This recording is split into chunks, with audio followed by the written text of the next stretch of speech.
Thanks, Andy. Yes. Hello, Constellation Field. Who's ready for Super Splash Day? I can't hear you. Who's ready to get wet today? Awesome. Well, I have our first winner of the night. This is my friend Keith, and he's already a winner thanks to Arrow Plumbing. You've already won this lovely plunger in your hand, but that is not all. You see those two big yellow foul poles out there? If any one of our Skeeter players hit a ball off that, you'll be the winner of $500. All right, we're about to get this going. Get ready. Let's go, Skeeters.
Welcome to Sugar Land, Texas. We're live at Constellation Field, home of your Atlantic League champion Sugar Land Skeeters, who come in second place, 4.5 games behind both the Barnstormers and the Blue Crabs, who moved into a tie with the Barnstormers after last night's win over the Skeeters. They are now 28-23.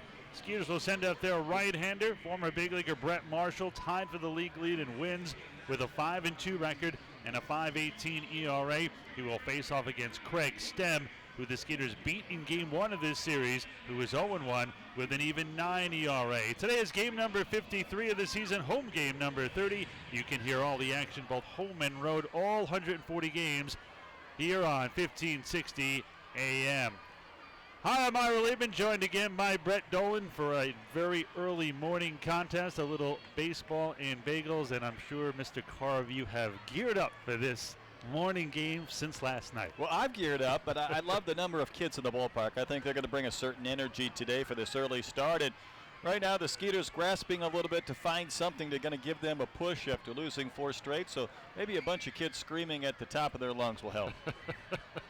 Hopefully you won't be one of the ones screaming, but when you look at the Skeeters, they have still, their offense is the big problem. They have scored just 5 runs in the last 41 innings, but you don't want to lose 5 of 6 to the Blue Crabs. You're already 4.5 games back and now just 19 games to go for that first half playoff spot. What can you do to kind of jumpstart this lineup? Well, we talked about it last night, and whether it's hitting and running or stealing bases, but the problem for the Skeeters was they didn't get a leadoff man on base the entire night, and they were able to scratch across a couple of runs late, but you got to get men on early in innings to give Gary at least an opportunity to consider things. And hey, they faced good pitching last night in Hernandez, Thornton, and Epley, but they've seen Stem once already in this homestand. It was the game that they won. They hit him around pretty good, so hopefully they can see the ball well today and manufacture, or at least put some runs on the board early. You think some new faces help, even though some of them new faces are old faces? Johan Lamonta, who was signed a couple of nights ago, is active. He's going to be in the lineup for the Skeeters since the first time since helping the Skeeters to the championship. And Joe Benson, who is not in the lineup now, has been activated. Mitch Talbot, last night's starter, is inactive, so perhaps 2 guys maybe can do a little bit, jumpstart this lineup a little bit. I do think it gives Gary more options, and more options allows him late in games if he wants to pinch run or pinch hit, to have some more weapons on his bench. I think the one thing this team is kind of fighting right now, and it might take some time, is, obviously we talked about the departures of Barfield and Wilkins, but it forces guys that are hitting 3rd and 4th and 5th that might be 2-hitters or 6-hole hitters that are now in that cleanup spot or batting 3rd, and you're relying on them for production. And I think it takes a little bit of time to kind of settle into that new role, that new lineup, so to speak, in absence of the true 2 big sluggers that have departed. Do you think that puts more pressure on a guy saying, oh, I'm in the 3-hole now, usually I bat 6th or 7th, I have to produce now? Or does that guy say, hey, I'm batting 3rd now, nice? Well, I think sometimes you can wait around with Wilkins and Barfield, wait for the big hit, wait for the extra base hit and the home run. I think with the guys that are there, they're very capable, but they might not be the guys that are going to launch 3-run homers. So that may be where you put the wheels in motion if you have guys on base in somewhat unconventional ways, just to try and kickstart a big inning. Look for that 3 or 4-run inning, that crooked inning that might give the pitching staff just a little bit of breathing room. Speaking of that pitching staff, Brett Marshall tied for the league lead in wins, but his problem has been walks. He has been a little bit better lately, but still 3 or 4 walks per game, and he's had 5 starts this year with 4 or more walks. And when, I guess, a guy's going to walk a few, how do you kind of combat that? Do you feel you need more offense, or is it really on Marshall just to get his walk total down? I think it's on Brett. I mean, he's had 2 pretty good outings in his last 3. He's faced the Southern Maryland team 1 time. He walked 5. He gave up 8 runs. I'm sure he'd like to improve upon that here this morning. And let's face it, I always think the advantage goes to the pitcher in these early morning games. I think the hitters are a little bit more out of their routine than other pitchers. Well, we are just about ready to get underway here on a super splash day in an early morning contest, the final game of a 6-game series. Skeeters are down 1-4. We'll duck out when we come back. The starting lineups and the first pitch. It is time to play ball when we return right here to Constellation Field in just a moment.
Welcome back to Constellation Field in this early morning affair. Time to take a look at the starting lineup for the visiting Southern Maryland Blue Crabs. Starting lineup brought to you by MemberSource Credit Union. Whether it's a Skeeters checking account, an auto loan, or a home loan, be sure to check out MemberSource's complete lineup at membersourcecu.org.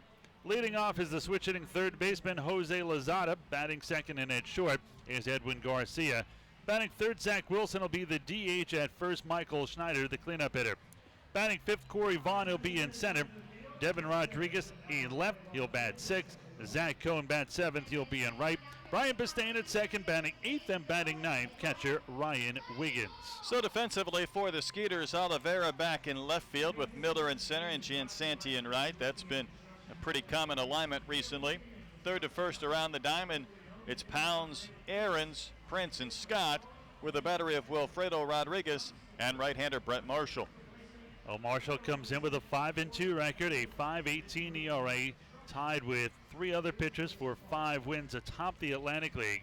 He is also tied for first in games started. This will be his 11th start of the season, his 12th game overall. He is 13th in the league in strikeouts with 41, first in the league in walks with 34, and fourth with 59 innings pitched. Well, the 27-year-old right-hander, 6'1", 195 from Highlands, Texas, selected in the 6th round originally by the Yankees in 2008 out of Ross S. Sterling High School in Baytown. Last 3 starts, very good for Marshall, 1-0 with a 2.45 ERA, including that one win was against these Blue Crabs in Game 1 of this 6-game series, a 7-4 victory. He went 5 1/3, 7 hits, 4 runs, all earned, a strikeout, 4 walks, 96 pitches. First pitch of the ball game is a strike down the middle, 0-1, and we're underway. Game 6, the final game of this 6-game homestand and series here against the Blue Crabs. Skeeters have won just 1 of the first 5. This one is outside, 1 ball and no strikes to count. Mentioned Marshall went to Ross S. Sterling High School. He was an all-state first teamer while there. This one misses as well, 2 balls and 1 strike. This is Marshall's 3rd stint with the Skeeters. Last year between AA Montgomery and the Skeeters, he was 8-8 with a 6.28 ERA. Last year for Sugarland, 6-6, a 4.33 ERA, and a key piece to the Skeeters winning the championship last year. This one is, I don't know where that was. Looked like it was right at the knees. Called a ball, and Marshall, who has had walk problems, that was certainly not his fault. And we lead off walk here to Lozada, and that'll set up Edwin Garcia with 1 on and none out. He held his follow through like a golfer who missed a putt and couldn't believe that it lipped out. He thought for sure he had a strike. Well, umpires for tonight, Mike Durantis calling balls and strikes behind the plate. Derek Moshe at first and Brad Parker at third. First pitch here to Garcia is in the dirt. 1 ball and no strikes to count. Lozada on the season has stolen 7 bases in 10 attempts, so Marshall will keep an eye on him. Already peeking over there at first. Garcia came in 247, no home runs, 9 RBIs, 3rd in the league in at-bats with 194, which is not necessarily a good thing. That means you're not walking very much.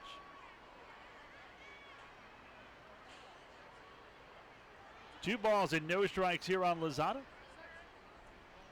Marshall generally a quick worker. The 2-0 is a strike on the outside corner, 2-1 here to Garcia. Garcia has hit in 9 of his last 11 games. Marshall takes another look over at first. Lozada with a big lead, and Marshall throws over there this time as Lozada slides back in head first in time. 2-1, a good hit and run count. I don't know if you want to risk it here right off the bat, though.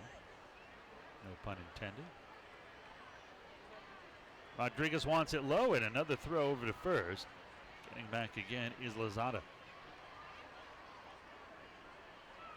Started out pretty sunny, now a little bit of cloud cover, but no impending rain. A nice day here at Constellation Field, or morning, I should say. The 2-1 is down low, ball 3, 3-1. Really, it's delightful. I mean, there's a lot of activity in the berms, a lot of blankets. With a little bit of cloud cover, it's giving everybody a break. Heard it here. Delightful. From Brett Dolan, who's usually grumpy in the morning. That's a good sign. A really good sign. A 3-1 by Marshall. There goes Lozano. Swung and missed. The throw into second is not in time. That was way wide and to the left of second. Give Prince a lot of credit. Tried to kind of sweep back as his momentum took him towards short. Tried to reach back to his left. A stolen base for Lozada, number 8 on the season. Now a runner at second. Garcia swung and missed, which was probably a hit and run. Now the count full on Garcia, 3-2. 11-mile-an-hour wind, 62% humidity. Payoff pitch here. This one is swung, hit to the right side. Prince, nice play to his left. Spins, fires, got him. 4-3 on the putout. And Lozada will head down to third with only one away. Back-to-back pretty good plays by Prince. For one, just to catch that throw down to second base to keep it from going into center. And then to be able to range to his left, make a nice pick and a pretty pirouette and a throw to first to get that first down. That was the kind of play that if Prince didn't come up with it, he was going to look bad not getting to it. But that was a really difficult play. Skeeters will bring the infield in here as Zach Wilson will step in. Wilson 282, tied for 4th in the league in home runs with 9 and 3rd in RBIs with 38. First pitch, good off-speed pitch, catches the outside corner. No balls and 1 strike here on Wilson. Wilson 6 for 17 in this series, a home run and 4 RBIs. Check swing, did he go? No, they appealed to first. And first base umpire Derek Moshe says no. So 1 ball, 1 strike, 1 out, 1 on. Just underway here, top of the first. Ira Liebman along with Brett Dolan. The 1-1. This one swung a bullet through the left side and the drawn in infield. And just like that, in the first inning, it is 1-0 Blue Crabs. We're talking about how the Skeeters get something going offensively without a lot of hits. Well, there was a walk, a stolen base, a ground ball, and a base hit through a drawn in infield to produce a run. 39th RBI of the season for Wilson. That'll bring in Michael Schneider, who has homered in 2 of the last 3 games. Schneider last night didn't get any hits, but he was on base 4 times. He was walked 4 times last night, went 0 for 1. That won a strikeout. Schneider 274, tied for 3rd in the league in home runs with 10, 7th in RBIs with 31, and it seems like every night either Wilson or Schneider homers and pulls ahead in the home run battle than the other one homers. So Schneider ahead 10-9 right now. Schneider also tied for 1st in the league in doubles with 15. They set up away here on Schneider. Low 1-0. This one in the dirt. 2 balls and no strikes. Talked about the wind here today and the humidity. Tell me what dew point does, Professor. Wow, you're throwing me a impromptu quiz. I don't think I can. Yeah, I don't think most people know except for the so-called weathermen. And the pressure is just short of 30. The pressure's high here anyway. This one swung and missed 2-1. I thought there was enough pressure as it was. 2 balls and 1 strike, 1 out, 1 on, and 1 in. 1-0 here in the top of the first.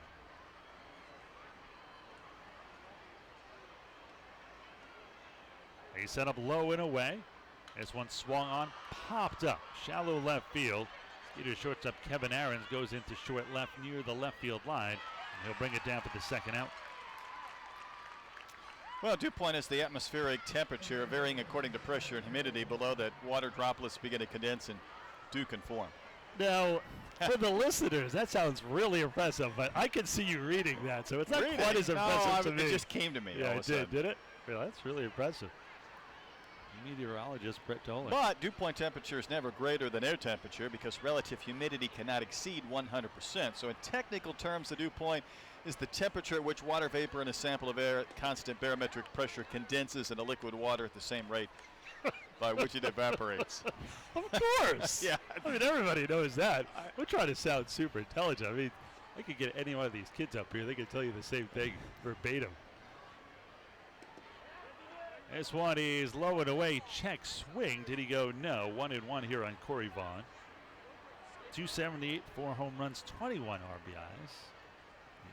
Comedy weather stylings of Brett Dolan here this morning. As I say that, the sun peeks through the clouds and it's done something to the dew point. It's done something all right. This one is down low. 2 balls and a strike. Corey Vaughn, he is tied for third in the league with 2 triples. He is tied for second with 30 walks in the league with Josh Prince. The 2-1. Swung and grounded foul behind home plate. 2 balls, 2 strikes, 2 outs, 1 on, 1 in. Southern Maryland leading 1-0 here in the top of the first.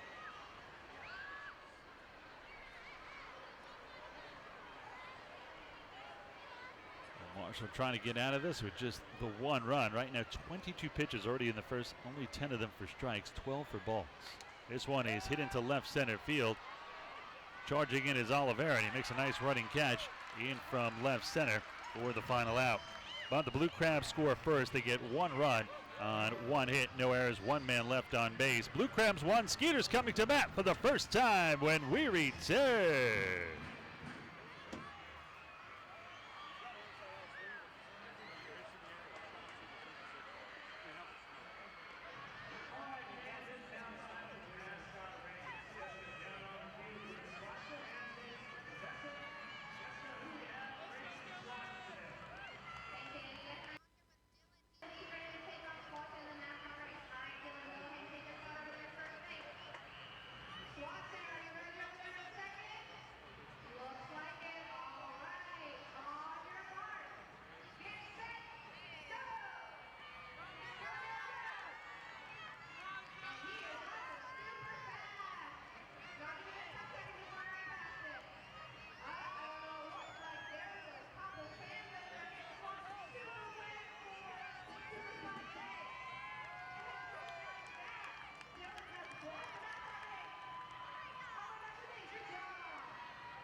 We move to the bottom of the first. Skeeters down 1-0. Time to take a look at the starting lineup for your Sugarland Skeeters. Starting lineup brought to you by MemberSource Credit Union. Whether a Skeeters checking account, an auto loan, or a home loan, be sure to check out MemberSource's complete lineup at membersourcecu.org. Leading off, Josh Prince. He'll be at second. In right, batting second, Anthony Jansanti. At first, batting third, Travis Scott, the cleanup hitter and shortstop, Kevin Aarons. Brian Pounds at third, bats fifth. Batting sixth, Johan Lamont, the DH. Batting seventh, left fielder Hector Oliveira. The catcher, Wilfredo Rodriguez, batting eighth, and Derek Miller is in center, batting ninth, as Prince swings at the first pitch and grounds it to short. 6-3 on the putout, and there's one down. Prince, who is tied for second in the league in walks, swings at a rare first pitch for a guy who takes a ton of pitches. That was a 5-3 putout from third. I'll bring in Anthony Jansanti, who that is Skeeters' franchise record 26-game hitting streak, snapped a couple of nights ago. 321, still fifth in the league for Jansanti. 3 home runs, 16 RBIs. On a strike on the outside corner, 0-1 the count. Jansanti tied for fourth in the league with 51 hits. A right-hander, Craig Stem. And the 0-1. This one is a strike on the outside corner. No balls and 2 strikes to count. Offensively for the Blue Crabs, Rodriguez, Vaughn, and Cohn in their right outfield alignment. Lozada, Garcia, Bistain, Snyder, third to first around the diamond, and Wiggins catching Craig Stem. The 0-2 here from Stem. This one swung and tapped right back to the pitcher. A right-hander will flip it underhand as he jogs to first. 1-3 on the putout. 2 ground ball outs, 2 outs, none up for Travis Scott. Scott, 229, 5 home runs, 22 RBIs. Scott last night with his home run in a 1-for-4 performance. A little bit more on Stem. Just made his first start of the season against the Skeeters in Game 1. That was the Skeeters' lone win. He went 3 innings, allowed 5 hits, 4 runs, 3 of them earned, 2 strikeouts and 3 walks through 69 pitches, 39 for strikes. First pitch here to the left-hand hitting first baseman Travis Scott is fouled off to the left side, 0-1. Stem, much like Marshall, 27 years old. He is 6'5", 210 from Nashville, Tennessee. Originally drafted by the Dodgers in the 15th round in 2011. Last year for these Blue Crabs was 1-4 with a 3.99 ERA. The 0-1 here to Scott. They set up inside, and this one is swung and missed. Good off-speed pitch. Had Scott way out in front, 0-2. Career numbers for Stem, 8-15, a 4.63 ERA in 5 seasons. Spent time in the Dodgers organization before moving to the Marlins organization in 2015. Been with the Blue Crabs ever since. The 0-2, swung and fouled off to the left side. Count remains 0-2. Down as high as AAA New Orleans with the Zephyrs, or excuse me, well, they were the Zephyrs now the Baby Cakes. You can't say that name enough. But the Zephyrs in 2015, 0-2 with a 13.80 ERA.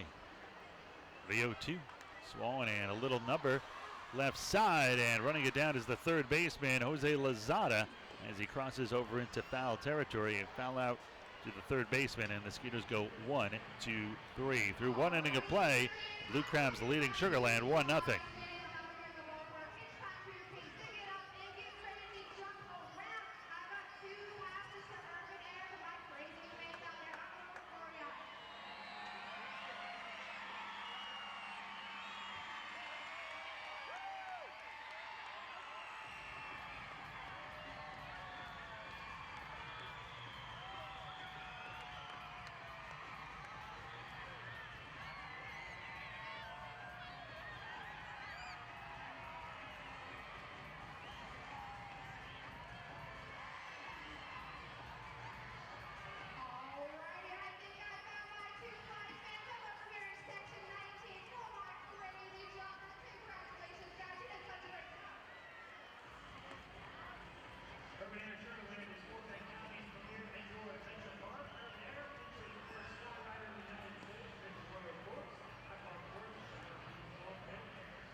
Well, don't miss Parrot Head Night at Constellation Field on June 24th. After the Skeeters game, stay late and enjoy some classic Buffett music. Music from Jerry Diaz, Hannah's Reef as part of a post-game concert series sponsored by Bud Light. Kevin Aarons, for the Blue Crabs, it'll be Devin Rodriguez, Zach Cohn, and Brian Bistain, 6, 7, and 8 here. First pitch is a strike on the inside corner to Rodriguez. A left-handed hitting left fielder comes in at 350, 3 home runs, 20 RBIs, and he's been a big addition to this squad. It's one swung and a miss. Great pitch by Marshall. Quickly ahead, no balls and 2 strikes here on Rodriguez. Now Devin, although it is spelled D-E-V-O-N like Devon, this one grounds it to short, and Aarons will flip it to first. 6-3 on the putout, 1 down. That'll bring in Zach Cohn, 291 for Cohn, 2 home runs, 19 RBIs, also tied for second in league in doubles with 14. Cohn will bat here with 1 out and none on. Last 2 games, 4 for 8 with 2 doubles and 2 RBIs. Skeeters trailing 1-0 here in the top half of the second inning. And it is still morning for another 33 minutes. This one is high, 1 ball and no strikes to count. Said earlier that morning game affects a hitter more than a pitcher, and pitcher has a routine too. Why don't you think it takes him out of his routine as much? Well, I think it could, depending on the individual. Just think these hitters, you know, you don't take batting practice a lot of times for a morning game. That's true. You know, you just kind of, what do they say? Just show and go. Show and go, grip and rip, whatever you want to use for terminology. 1 ball, 1 strike, 1 out, 1-0 Southern Maryland. This one swung on, popped up left side. It's going to be Pounds, the Skeeters' third baseman, on the infield grass. It brings it down for the second out. So what kind of term does a pitcher use if batter uses grip it and rip it? Pump strikes and hope the hitters are tired, maybe. Or Chuck and duck? Chuck and duck. Ryan Bistain will step in. 167, no home runs, and 1 RBI for Bistain. Bistain playing in his 6th game as a member of these Blue Crabs. Bistain just 1 for 16 to start his career with Southern Maryland. There's a pitch by Marshall here.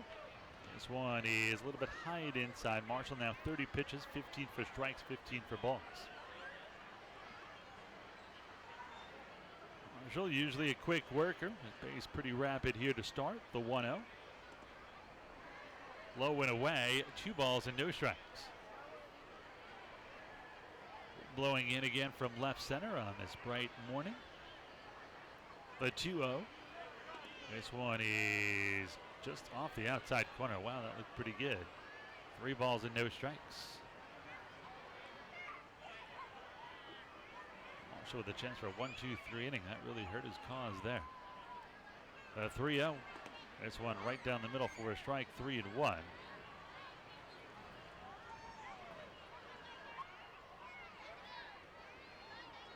Marshall kicks and deals, and this one is high. Boy, Marshall angry that time. He gestured towards Mike Durantis. Just the one on the corner, and that one not even at chest level. And the home plate umpire now turns towards the Skeeters dugout, and he points upwards, saying that one was high. Well, that one was not above the chest, so I don't know how that was a ball, but I don't think it was above the belt. 2 walks in the game for Marshall. Well, 2 outs, 1 on. That'll bring in Ryan Wiggins. This one is a strike down the middle. No balls and 1 strike to count.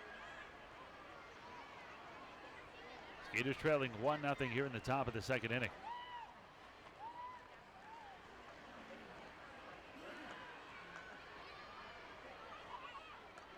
The 0-1 by Marshall. This one is a strike on the outside corner.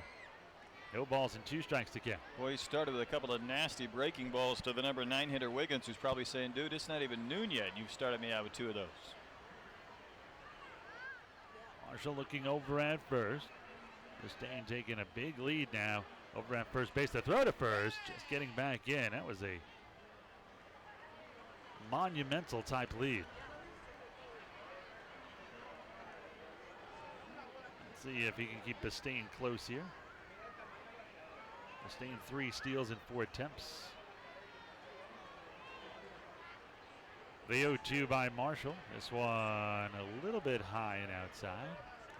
1 ball and 2 strikes to count. Came back with the 3rd straight pitch. That time he left it up, but Wiggins didn't pull the trigger. Skeeters trailing 1-0 here in the top of the 2nd. Marshall trying to keep it that way. Bistain keeps lengthening his lead off of first. The 1-2, there he goes. The throw down to second. A good one, and not in time. Good throw, good tag. Both Prince and Aarons at short and second were headed towards the dugout. It's going to be a stolen base for Bistain, his 4th of the season. I think it's a great time to run. I mean, you got a catcher with 2 strikes. If he would happen to lose a guy on the bases, he'd start fresh the next inning. Just a little bloop here could provide another run. The pitch was a ball, so 2 balls, 2 strikes, 2 outs, and now a runner down at second. Swung on a missed strike 3, so Marshall takes care of business himself with his first K of the day. And there's 3 away. No runs, no hits, no errors, 1 man left on base. Middle of the 2nd inning, Blue Crabs leading Sugar Land 1-0.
We move to the bottom of the second inning.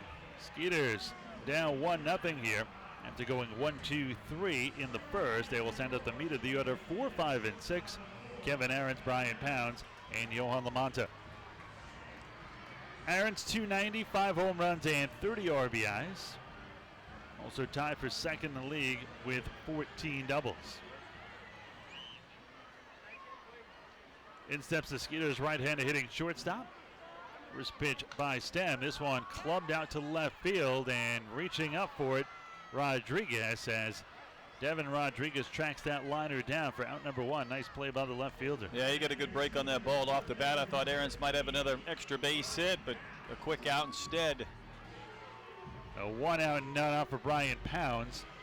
Pounds down to 179 now, 3 home runs and 16 RBIs, and the Skeeters really need his bat. Always plays spectacular defense and really generally a very good hitter, just off to a slow start this season. First pitch here from the right-hander Stem. This one is a fastball strike on the outside corner. No balls and 1 strike to count.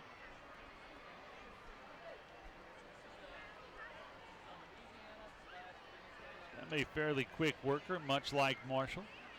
They set up away, and the 0-1 to Pounds is low and away. 1 ball, 1 strike, 1 out, 1-0 Blue Crabs here in the bottom half of the second inning.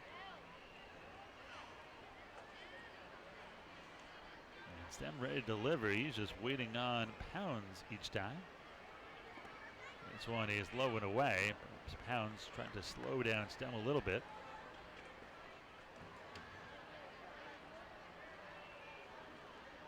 Wind picking up a little bit, now blowing in from right center. This one misses low and away. 2 balls and a strike here.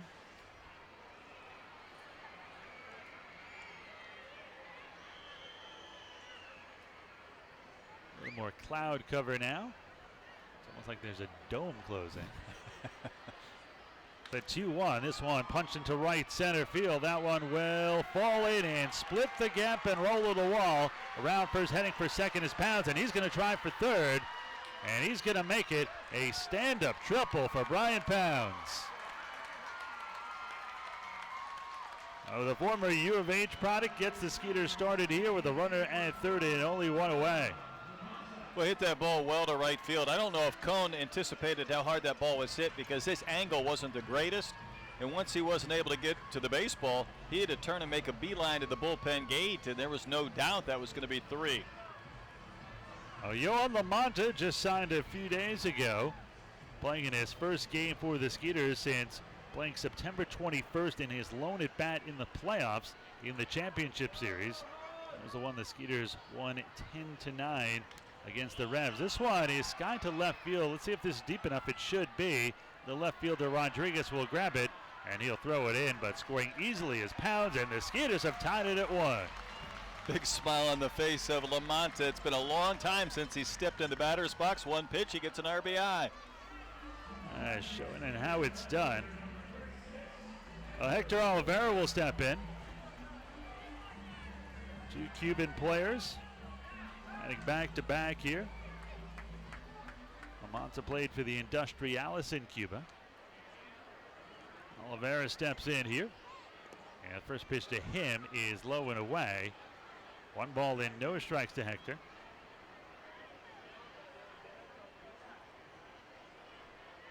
Oliveira with a ton of international experience. He actually played for Santiago de Cuba in the Cuban National Series. 1 ball in, no strikes to count. I mean, obviously, he was thought highly enough to get just a huge major league contract. Where did he kind of fall in the pecking order among some of the greats that were there at the time that he left Cuba? Well, I mean, you got to look at his numbers. I mean, they were phenomenal. When you look at nearly a 10-year period from 2003 to 2014, he averaged 323, 96 career home runs, and 433 RBIs. I mean, those are numbers based on all the other guys like Puig and Abreu and all the other guys that got signed for big money. Certainly worthy. I mean, he had a better average and decent power than some of the other guys. They're all getting big bucks. And this was a guy who played in the World Baseball Classic, the World Cup, Played in the Pan Am Games, won a silver medal in the Olympics. I mean, he was a pretty decorated international player as well. 3 balls and 2 strikes here on Oliveira. Payoff pitch, swung and hit out to right center field. In comes Cone, still coming in, diving feet first and comes up with it. Man, did that ball just die. Skeeters tie it up, however. They get 1 run on 1 hit, no errors, and nobody left on base through 2. Brand new ball game. Skeeters 1, Blue Crabs 1.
Attention baseball fans, this summer the Atlantic League will play its 20th All-Star Game at TD Bank Ballpark in Somerset on Wednesday, July 12th.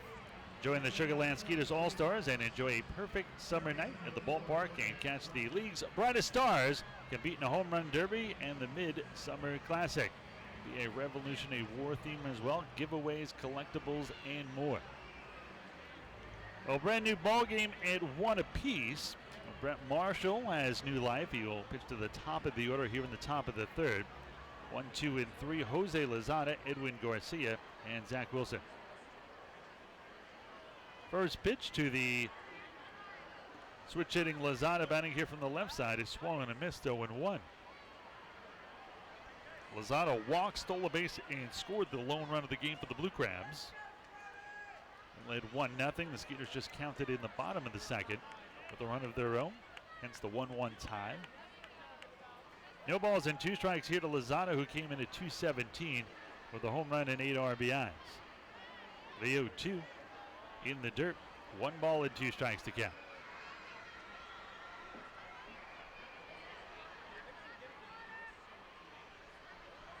Marshall still working quickly, just waiting for Lozada to get back in. They set up inside, and this one's a fastball that just misses. Good fastball. Backs Lozada off the plate. Now maybe you go low and away. 2 balls and 2 strikes. They're going to set up inside, however. This one swung and hit the other way to short. Aarons has it. He'll fire it to first. Little high, but Scott stays on the bag at first. Good reach, good stretch, and there's 1 down. It's pretty impressive when you can both reach and extend for the baseball and also kind of climb the ladder. I thought that throw, once it came out of the hands of Aarons, might be too high for Travis, but he brought it down. A 1 out, none on here for Edwin Garcia. 247, no home runs, 9 RBIs.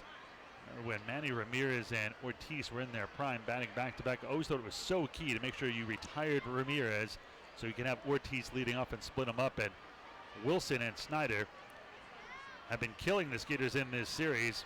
If Marshall can have a 1-2-3 inning here, he could split both of them up. Garcia fouls this one off. 1 ball and 1 strike to count. 1 out, 1-1 your score. Both teams identical lines. 1 run, 1 hit, and no errors. The 1-1. This one is poke foul down the right side. 1-2 the count. Manny's still playing over in Japan somewhere? Well, he was in Korea for a while. That's right.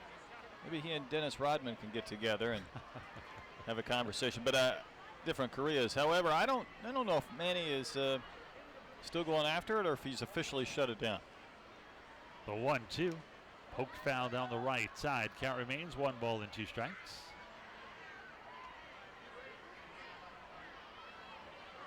Skeeters will have tomorrow off, and they will head off to Connecticut to play both the Bees and the Bluefish. 7 games. The 1-2. This one swung and fouled back. High fastball, but Garcia jumped all over it. Well, that's an easy travel trip for you. You're going to jump in there with that? I mean, the shortest commute, I'll give you that. Yeah, a nice commute between just one flight on each end.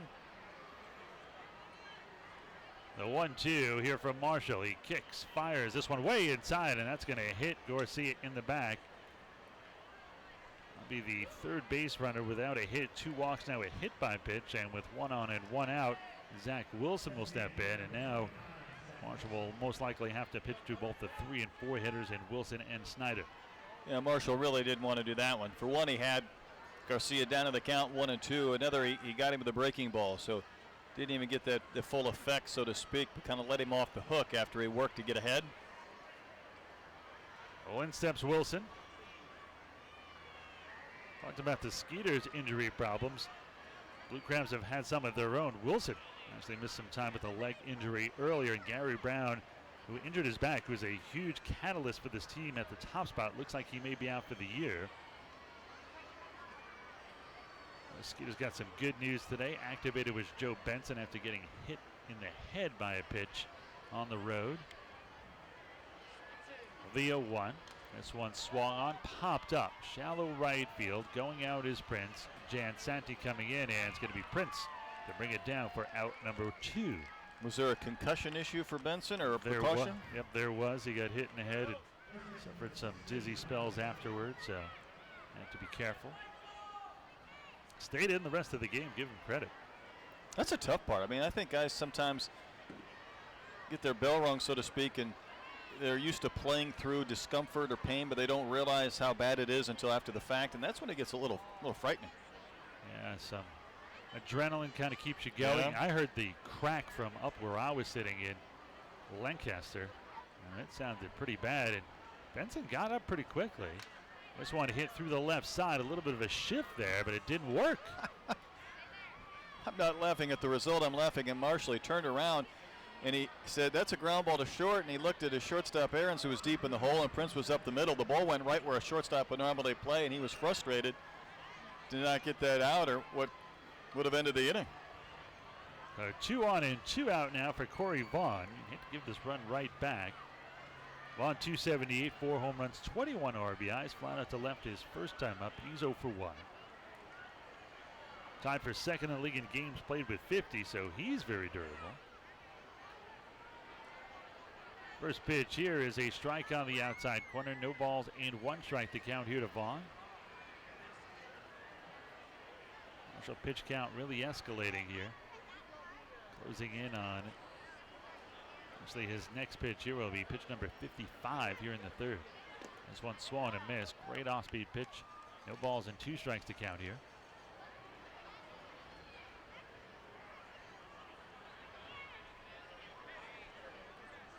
Marshall waiting for Vaughn to get back in here. The 0-2. This one is down low. 1 ball and 2 strikes to count.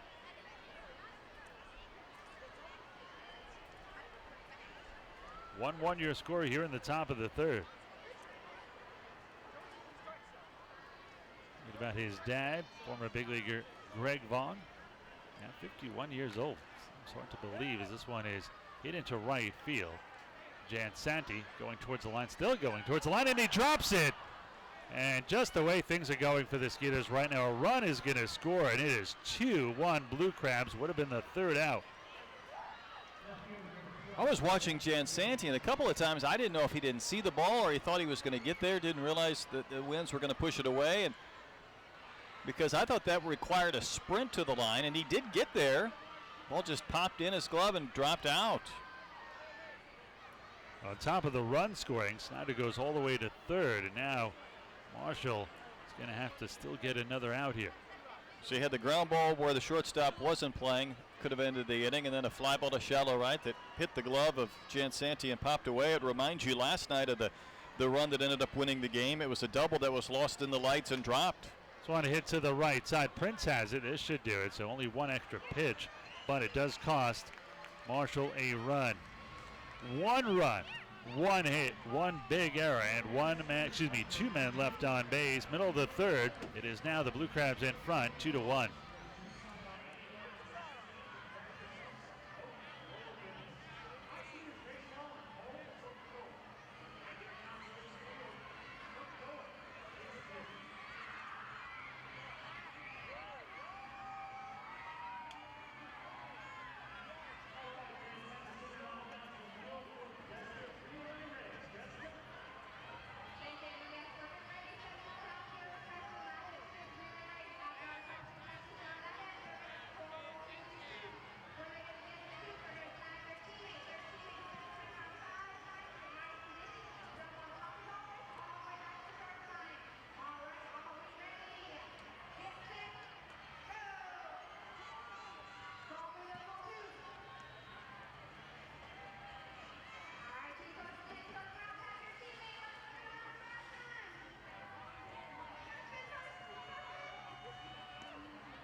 The Skeeters plagued by an error in the field, and that was the only thing that really hadn't gone wrong for the Skeeters.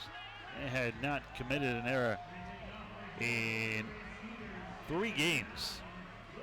An error by usually the shorthanded Anthony Jansanti has given the Blue Crabs a 2-1 lead, which is really devastating, not because they're down big, but Southern Maryland jumps out to a run in the first, the way things are going right now. You tie it back up in the second, and you give it right back in the third. Well, here for the Skeeters, it will be Wilfredo Rodriguez to lead it off. It'll be Rodriguez, Miller, and Prince, 8-9 in 1 here. First pitch, a ball to Wilfredo. 318, the hottest Skeeters hitter right now with a home run and 10 RBIs. One fouled off to the right side, 1-1. Wilfredo has hit in 9 of his last 10 games, going 14 for 36, a 388 mark. Really on fire right now with 8 RBIs and 5 runs scored during that 10-game stretch. The 1-1 from the right-hander stem is swung and a miss as Rodriguez goes down to one knee, chasing that one low and away, 1-2.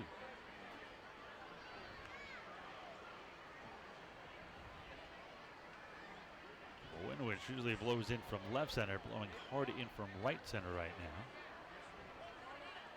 They set up away, and the 1-2 is fouled back off the fist of Rodriguez. Count remains 1 ball and 2 strikes on the Skeeters catcher.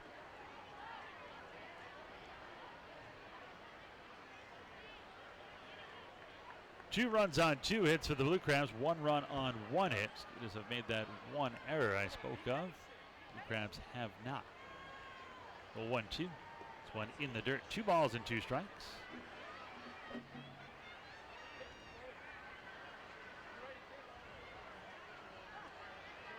Rodriguez, a former 7th round pick of the Colorado Rockies back in 2012. Last year for the Skeeters, hit 288, 7 home runs, 32 RBIs. The 2-2. This one low and away. That'll run the count full 3-2. Pretty good at bat here by Rodriguez. Not only did he have the home runs last year, he had that clutch gene going. He had some big hits. Both he and Cordero at times provided the Skeeters a boost from what was towards the kind of the bottom of their lineup. Payoff pitch to Rodriguez. Hits a third right at Lozada. He'll fire it to Furs. And there's one away on the 5-3 putout. And you're right, Rodriguez was very young coming into this league last year, still young. Came in last year just 22 years old. I think there was a lot of doubt if he could compete in this league, and he really proved everybody wrong. I'm gonna bring in Derek Miller. Miller 238, 3 home runs and 16 RBIs. If Derek can get it going here at the bottom. As another leadoff man here. This one is a fastball strike on the outside corner, 0-1. Miller just 7 for his last 51. Over his last 14 games, a 137 mark. Sometimes a whole team goes into a slump, and that's what's happened to the Skeeters over these last 4 games. All started with the loss of Wilkins. You don't have that really big bat in the middle of your lineup. Sometimes it isn't even about hitting a home run every day as much as it is identifying a guy you have to kind of pitch around. Yep. This one is fouled back into the screen to our right, 1-1. Sometimes you're willing to put him on or allow him to walk so that he doesn't get the big hit, which might kickstart a bigger inning if the hitters behind him deliver. There's that fear factor, too. The guys in front of him also get good pitches to hit. 1-2 coming here to Miller. They'll set up away again, and this one is in the dirt, blocked by Wiggins. It keeps the ball in front of him, but nobody on, no need to worry. 2-2 here on Derek. Skeeters trailing 2-1 here in the bottom of the third.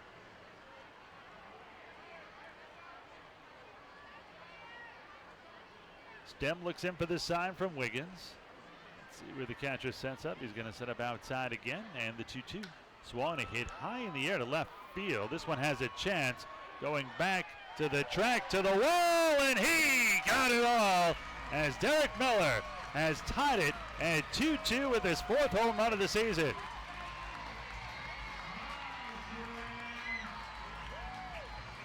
Miller jump starts the Skeeters offense.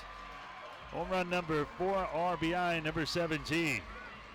Well, I thought off the bat he got enough, and Rodriguez didn't give up on the ball until he got to the fence, but Derek had enough to get it beyond the wall and tie up the game.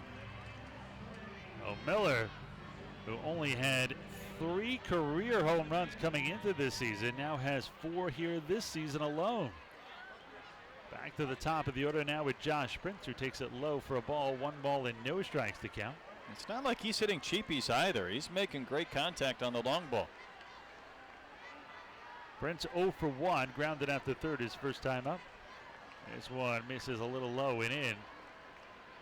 2 balls and no strikes to count to Prince, who came in 254, 3 home runs, 21 RBIs. But 2-0. This one high, 3-0. Looks like that home run by Miller may have affected Stem here a little bit. When they pass the boot, all these 3,000 kids that are here today are going to be confused. He may get some change. Oh, even the kids have 50 cents or so. A 3-0. Check swing. Did he go? No. Ball 4. And Prince, who came in tied for second in the league in walks, now in sole possession of second with his 31st walk of the season. And maybe this is what the Skeeters need here. Home run by Miller. Walk here to Prince, and I'm sure he'll take off at some point during this at-bat.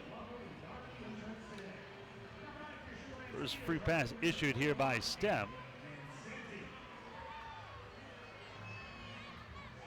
So in steps Anthony Jansanti. Let's see if he can make up for his error in right field that led to a run. Rounded back to the pitcher his first time up. He's 0 for 1. Swung on and fouled off to the right side. No balls and 1 strike to count here on Anthony. Jansanti came in 321. 3 home runs, 16 RBIs. Time for 4th in the league in hits as well with 51 for number 21. Jansanti, that open stance from the right side of the box. Speaking of going to Connecticut, Jansanti from Connecticut originally. This one is low. 1 ball, 1 strike, 1 out, 1 in, tied at 2 here in the bottom half of the 3rd inning. Jansanti originally from Stamford, Connecticut, which is where I went to broadcasting school. Connecticut School of Broadcast. What's their mascot? How good's their football team? Microphone. Their football team isn't great, but man, are the broadcasters Yeah, well, good. it's good. They don't have a team to broadcast, but they're really good. Well, it's fantasy broadcasting, which is a lot more difficult. Takes a higher degree of skill. The 2-1 is grounded to third. Charging it is Lozada. Fires it on the run.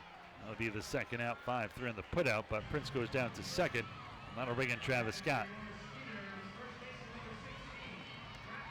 Scott fouled out to the third baseman, Lozada, his first time up. He's 0 for 1. Will come in here with the score tied at 2. Scott homered last night. Miller homers here this morning. And just as I say that, it is now noon.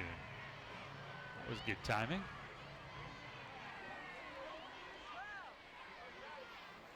In steps the Skeeters, left-handed hitting first baseman. Came in at 229, 5 home runs, 22 RBIs for Travis. This one is a little bit low. 1 ball in, no strikes here to Scott. Both teams with 2 runs and 2 hits. Look at the pitch count here on Stem. Right after this pitch, the 1-0. This one low and away. 2 balls and no strikes. 43 pitches now for Stem. 24 for balls, 19 for strikes.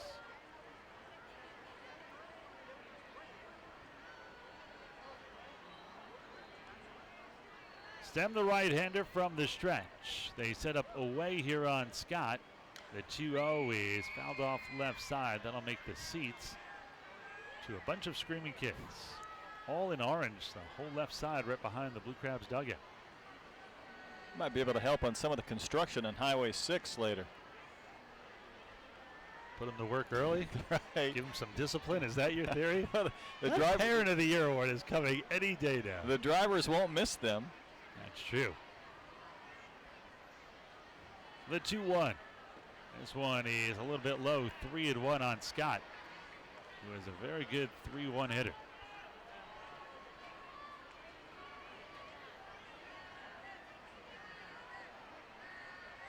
Scott steps back in here. Stem's ready. They're going to set up outside, and the 3-1. Swung and fouled off to the left side. That'll run the count full 3-2. Marshall and Stem there, ball to strike ratio right about 1-1. 3 balls, 2 strikes, 2 outs. Prince will have to stay put at second. There's no force behind him.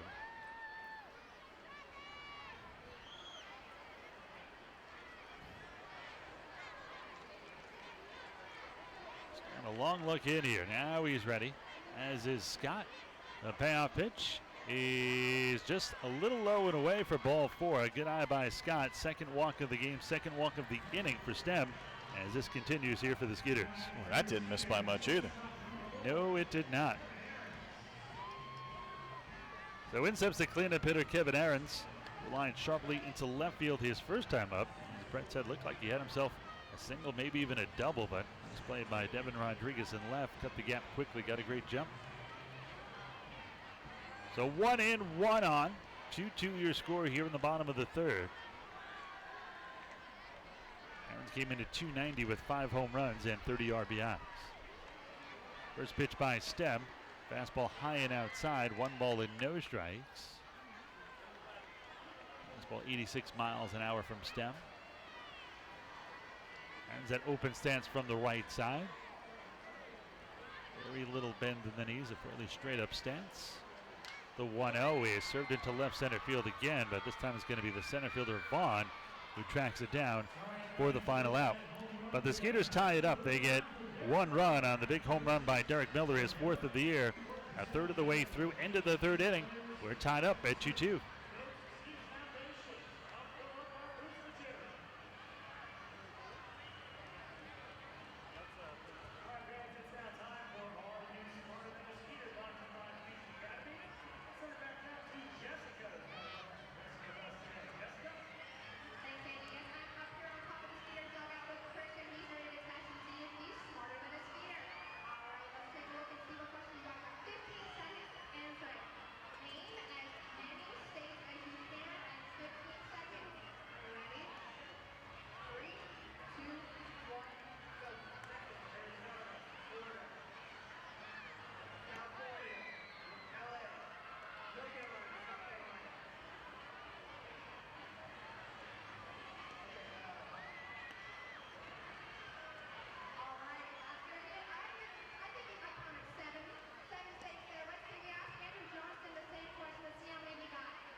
1.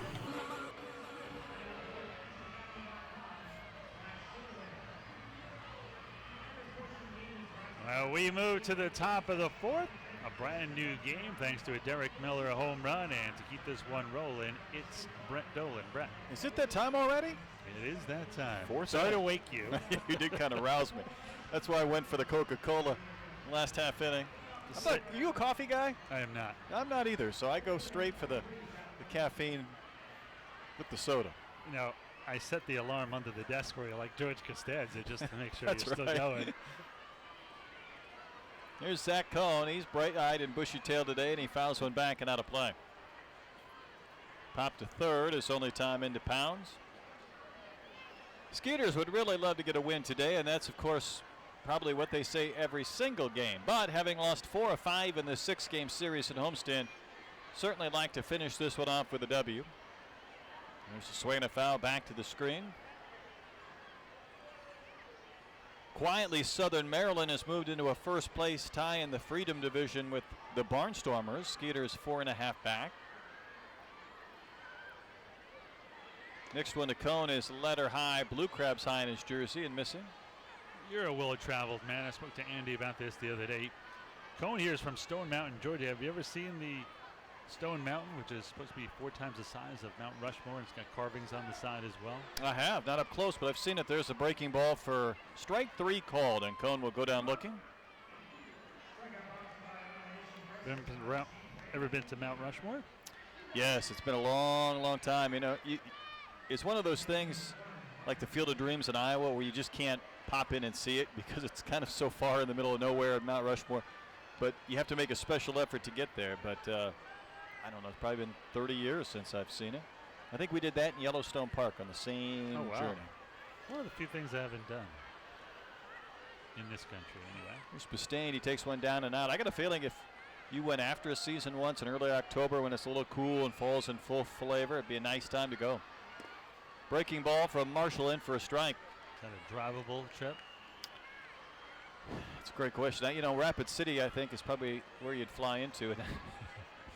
That's in the far western corner of South Dakota. There's a bouncer to third, fielded by Pounds. He will throw out Bistain, and there's 2 quick outs of Marshall here in the top of the 4th inning. Problem is, a lot of my trips center around sporting events. You know, catch a major league game and go do something else, or maybe a football game. But you're kind of out of luck when you make that journey. Well, maybe you need to get a game right there below Mount Rushmore. Be a classic. Hockey has the one in the ice in the maybe middle. they need that. Here's Ryan Wiggins, the catcher, batting 9th. He lines one towards center field, and Miller will catch it. So a very quick inning from Brett Marshall. He goes 1, 2, 3 through the Blue Crabs in the top of the 4th. We head to the bottom of the frame. Skeeters and Crabs tied at 2.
Celebrate the Skeeters 2016 Atlantic League Championship on June 25th, a 6:05 Sunday game. The first 2,000 fans through the gates will get a free Skeeters Championship flag. To get your tickets, call 281-240-HITS or log on to sugarlandskeeters.com.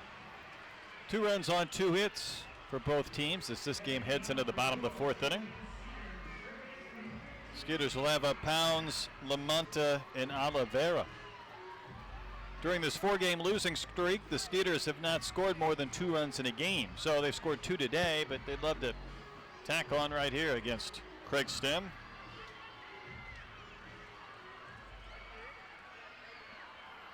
Pounds had the triple to right center field that rolled to the bullpen gate, scored on a sac fly from Lamonta to put Sugarland on the board in the second, and he takes strike 1, inner half from Stem to start the bottom of the 4th inning.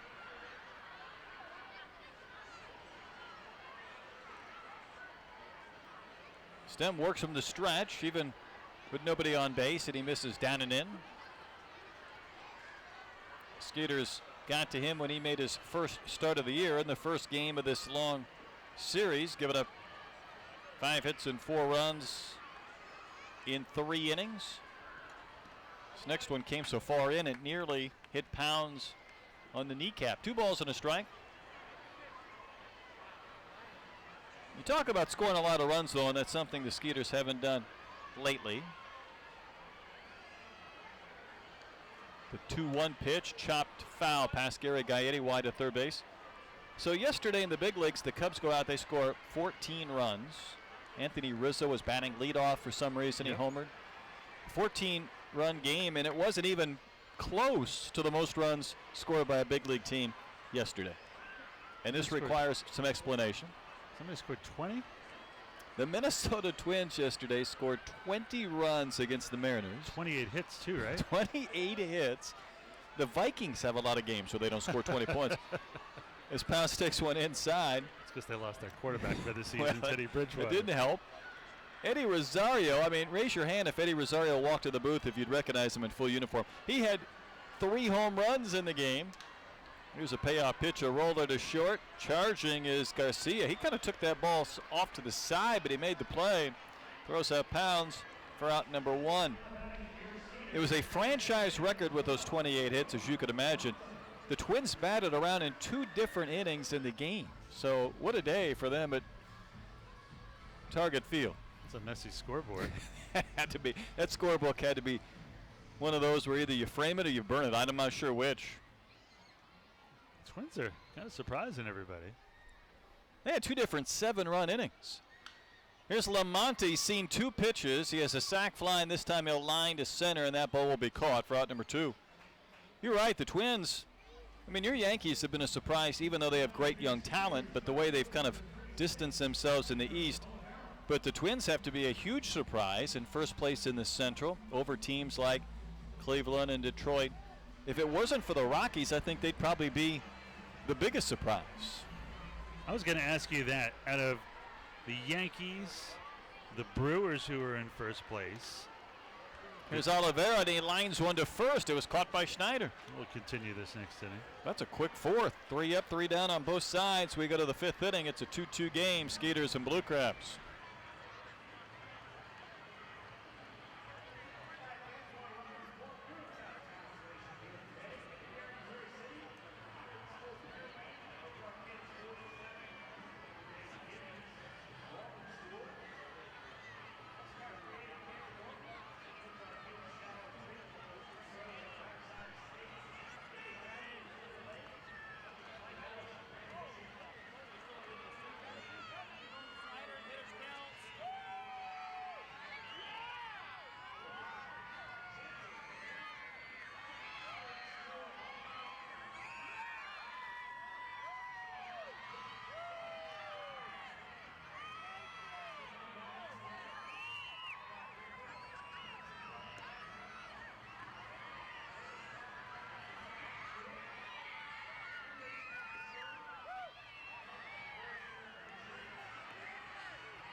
That's right. I'm the man. I'm the man. I'm the man. We had a very quick fourth inning. Skeeters 6 pitches by both I know. pitchers. Somebody wants to go to lunch. We get used to these lengthy innings. All of a sudden, 6 up, 6 down. We go to the 5th, and Brett Marshall will face the top of the lineup. Lozada, Garcia, and Wilson. We were taking a look around the majors, talking about some of the surprising teams. Said the Twins have to be one of those, and certainly the Colorado Rockies, to me, have been a stunner, even though right now they're tied with the Dodgers in the West, but 15 games above 500. Out of these 3 teams, Brewers, Rockies, Twins, who do you think lasts the distance? Wow, that's tough. Pitch to Lozada down and in. You mentioned the Twins have a negative run differential. I don't think that bodes well. Nope. Lozada sprays one to the left. The Brewers, I think, are kind of getting by in smoke and mirrors. I guess I'd have to say the Rockies, but I haven't seen them much for a team that's played that well. You know about Nolan Arenado, but there's not a lot of other guys that really stand out on that squad. You know, and the shortstop story has just been terrible. There's a bunt back to the mound, fielded nicely by Marshall, but his throw pulled Travis Scott from the bag. He rushed the throw and even taps himself on the chest to Travis, saying, "My bad," and I don't think he had to hurry quite that much. Now, he had time, and that's the second error of the game for the Skeeters, and the second error on number 2, Brett Marshall. And everything that can go wrong seems to go wrong, and at the wrong times, too. Would have been the 3rd out. Jansanti drops it, costs the Skeeters a run, otherwise they're ahead, and now the leadoff man gets on here. Marshall caused an error on himself. Lozada swiped a base last night. He's stolen a base today. He's not going as Garcia takes a breaking ball for a strike. What's the biggest surprise for you? A team like the Cubs that's at 500 that's not played well, a team like the Rockies that's come out of nowhere. Your Yankees have been, I think, extremely impressive with staying power. It's not that they have just young guys maybe playing beyond their skis. I mean, I think they're going to be in this for the long haul. Oh, no question. They're built for the future. I guess I'm very surprised that they are doing well, but I mean, when you look at the other teams, I mean, nobody, I would have thought the Yankees were, probably a 500 team. I certainly didn't expect them to do this, but I mean, the Brewers I didn't expect to do anything, or the Twins, or the Rockies. I mean, those 3 teams, I would say out of the 3 of them, I guess I'm probably most surprised with the Brewers. I didn't see them doing anything at all, let alone be in first place at this point in the season. I could go with that. In the division with the Cubs and the Cardinals and even the Pirates. Yep. Ball and a strike to Garcia. Lozada's going to run. There's a ball hit in the air to center field. Miller acts like he doesn't see it, but he does. He'll make the catch. Lozada not buying it. He's going to have to sprint back to first as Miller threw behind him, but the throw is late. So a line out for out number 1. You bring up a good point the other way around. Obviously, it's surprising that the Cubs are only at 500, but I don't put a lot of stock into that. They have not played well all year, and they're a game out of first place. I mean, it's a matter of time with the talent on the team that they're going to go on some kind of a run. You would think. And, I always worry about a team a year after a World Series because of that extra month of games and high leverage and the pitchers. And obviously their pitching has just been, it's almost a run and a half worse as far as an ERA than last year. You can explain that in a lot of ways. I think there's a lot of teams that have had disappointing years post-World Series. But what I can explain is, Schwarber they thought would have a good year. Addison, Russell, or Baez, some of the guys that really haven't hit. To me, I have a harder time explaining that. Not that they aren't capable of doing it at some point, but we're getting to that point where now you're 60-plus games into the season. Yeah, there's still, almost 2/3 of this season left, and generally, it's not going to be a whole team like this. I mean, generally the guys who are going to hit 300 are going to get there with a big month or two, and guys who hit 30 home runs are going to get there with, a big second half, and that's why the Cubs don't worry me. I'm sure in Chicago they're panicking a little bit, but I'm actually most surprised that the Cardinals are this bad. Good point. Lozada runs, and the ball was never handled by Rodriguez. So another stolen base from Lozada, his second of the game, his 9th of the year, and he's in scoring position, maybe trying to cash in that error, break up this 2-2 game here in the 5th. I think when the Cubs got swept by the Padres, who were at that time the second worst team in baseball, that was kind of an eye-opener.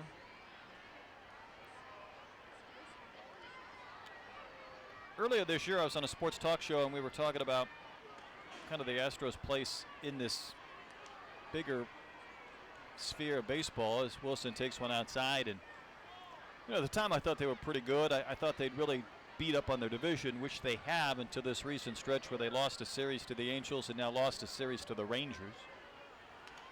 2-1 is fouled back. We played a game where you had to describe something in 6 words, and we used it to apply to the Astros. And what I came up was good year to be really good. And by that I meant, I think you can be a decent team and really pound some of the teams that aren't very good. There haven't been a lot of the dynamic teams in baseball. The 2-2 and a beautiful curve. Wilson knew he was rung up, just turned and headed for the dugout as Marshall gets the K for out number 2.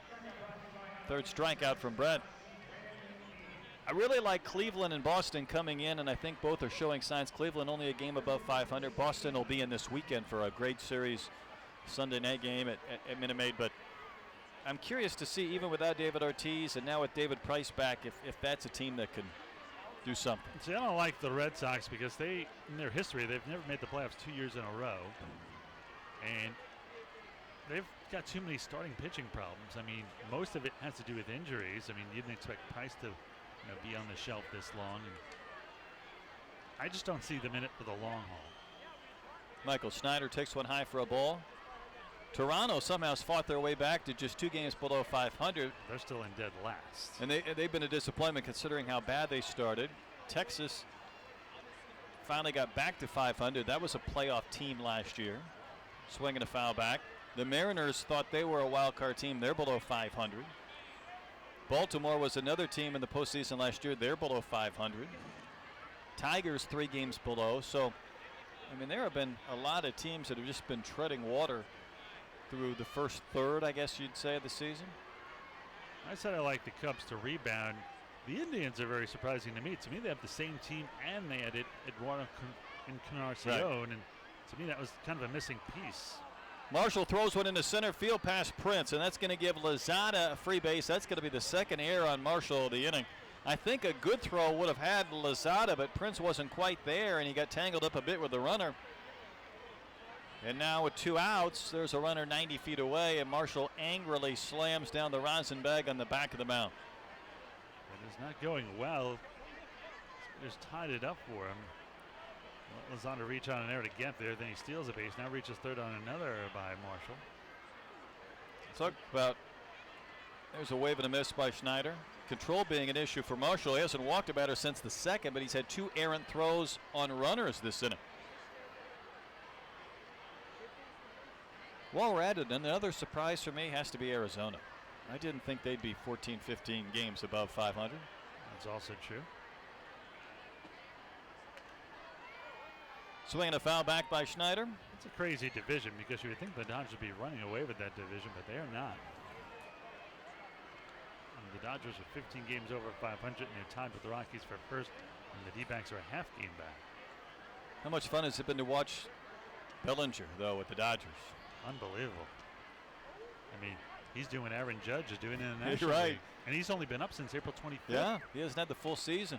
That pitch came so far in, it nearly hit Schneider. And he's off to the 3rd fastest start in 45 games. Greg Sanchez is the first from last year. So much for home run totals being down. Boy, I think in May it was one of the highest months ever of home runs in baseball history. 2-2 pitch, wave and a miss. Good pitch by Marshall. He gets the K on Schneider to work around 2 of his own throwing errors and strand a runner at third base. So we're halfway done on this Wednesday matinee. The Blue Crabs and the Skeeters still tied at 2.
Skeeters and Blue Crabs tied at 2 in the bottom of the 5th inning. It's matinee. We started at 11, and a lot of kids in the ballpark today, and I see a lot of hoses around the ballpark as we're just spraying the kids with water all over the place. Take off, you hoser.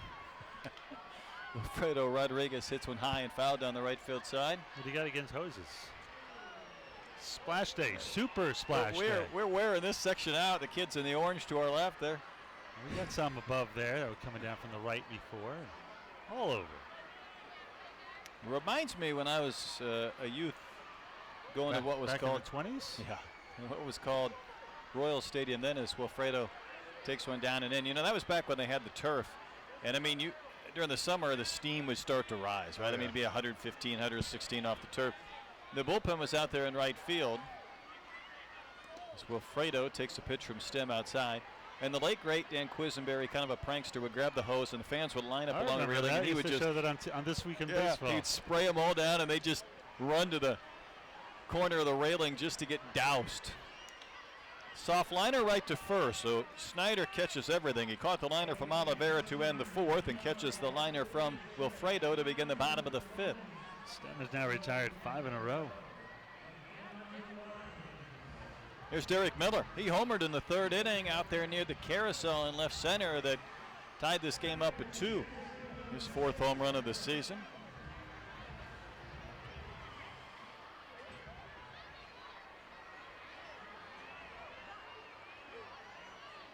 And Stem, the lanky right-hander, fires one a little bit low for a ball.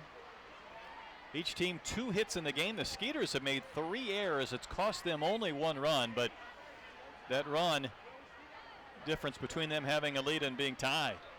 Fastball runs outside and misses. Fastball at 90 miles an hour from Stem. We're halfway through, and there's 4 combined hits. Maybe something with this early morning contest.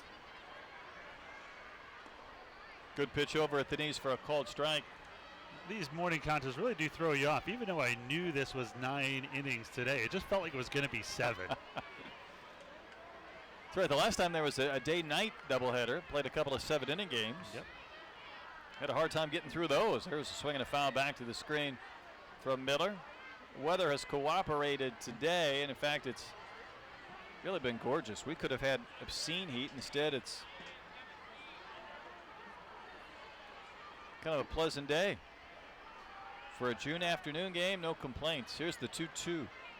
Breaking ball down and out in the dirt.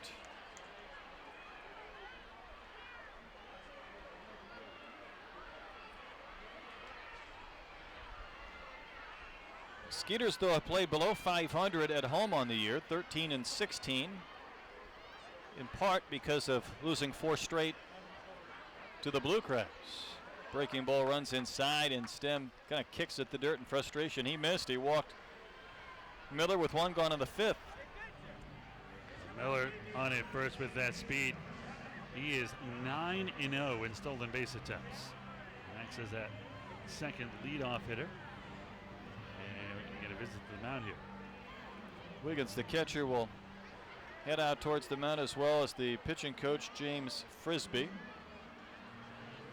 Activity's going in the bullpen for the Blue Crabs. They have a left-hander. I think it's Carson who's throwing. As we get ready to turn this lineup over for Josh Prince. 67 pitches for Stem. And keep in mind, this is only his second start of the year. He went 69 in his first start.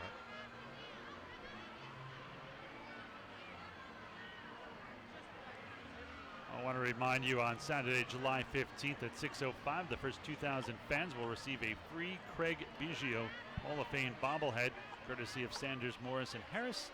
Get your tickets at 240-HITS or online at sugarlandskeeters.com. You're going to save me one of those, right?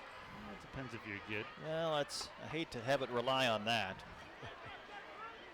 So I guess Santa missed your house this year.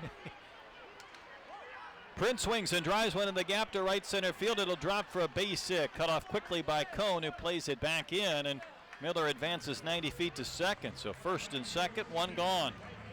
And Miller had to wait to see if that one was going to drop or not.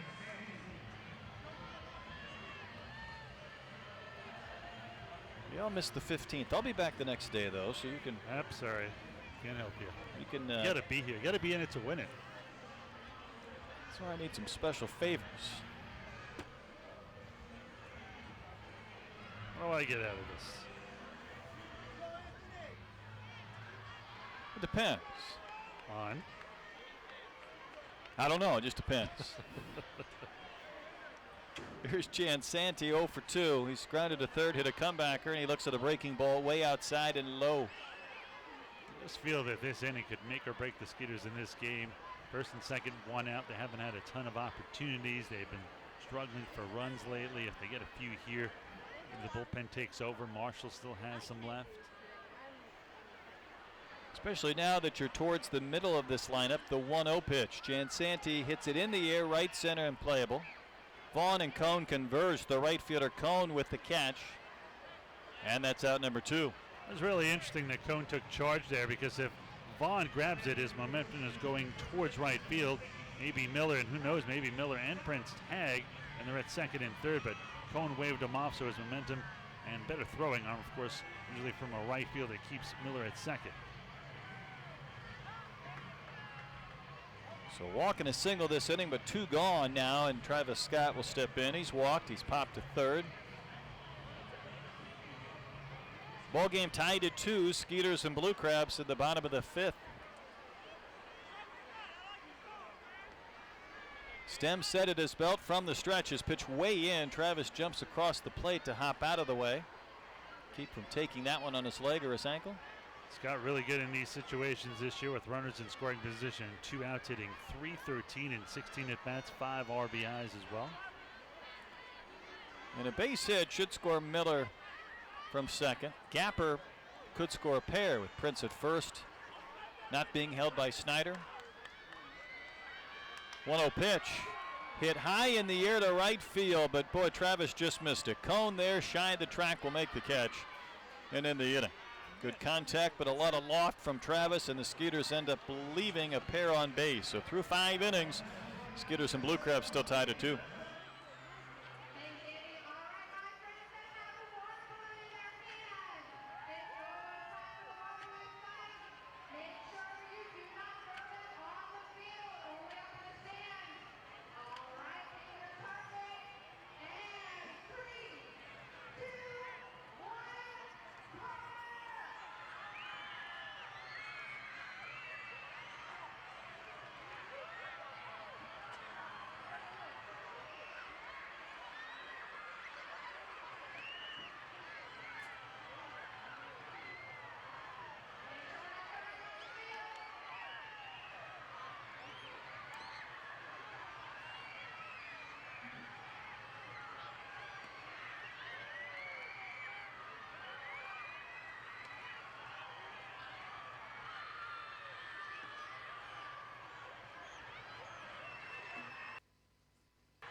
Two runs on 3 hits, 3 errors for the Skeeters. 2 runs on 2 hits, no errors for the Blue Crabs, who bat here in the top of the 6th. The matinee at Constellation Field. Final game of a 6-game series. And Brett Marshall, the starter, back out there. He's given up 1 earned run of his 2. He'll face Vaughn, Rodriguez, and Cone. In the first pitch, he will sweep in that breaking ball, which has been very good today for strike 1 to Vaughn, who reached on an error by Jansanti when he dropped a 2-out fly ball in right back in the 3rd that led to a run. That pitch called a strike, even though Vaughn disagrees, thought it was a little bit outside. See if Marshall goes back to the breaking ball, which has been good today. He does, but he left it up and it's hit down the right field line, and that's into the corner for possibly extra bases. So on an 0-2 pitch, Vaughn will take a wide turn at first and slam on the brakes. Jansanti played it back in nicely to keep Vaughn from getting a double. And we mentioned earlier that his dad, Greg Vaughn, in 98 hit 50 home runs. Listen to these numbers: 270, 250 home runs, 119 RBIs, 112 runs scored. I think he'd be in at least the top 3 in MVP voting. Nope. It was some year. He was 4th in the MVP voting. Sammy Sosa was 1st. It was the year he hit 66 home runs, and McGuire hit 70 that year. That's I right. remember that. Moises Alou even hit 38 home runs, was 3rd. He drove in 124, hit 312. You would think he would have gotten more votes than Vaughn. It was close. Vaughn got 41%. Alou got 48. McGuire 61, and Sosa 98%. Rodriguez, the left-hander, takes a strike. That was one of those years for Moises Alou, and I wasn't even living here at the time. That ball lifted to left. Back is Oliveira. Still tracking. He'll make the catch for the first out of the inning. But it was just so good for Moises, and yet, of course, so overshadowed by the Sosa-McGuire chase. Yep. You know, and people don't talk about it, but that was really equivalent to DiMaggio winning the MVP in 51 when Ted Williams hit 406. Here McGuire was. He set a new record by all sorts of standards at 70 home runs, and he didn't even win the MVP. It went to Sosa, who fell 4 short at 66. How many RBIs did Sammy have that year? That was nuts. 158. Oh, boy. That was in 159 games. Hit 308. Even stole 18 bases. That's incredible, that number. And McGuire, you always think of a guy hitting like 220. He hit 299 that year. I bet he walked about 150 times. 162. Even Sosa walked only 73.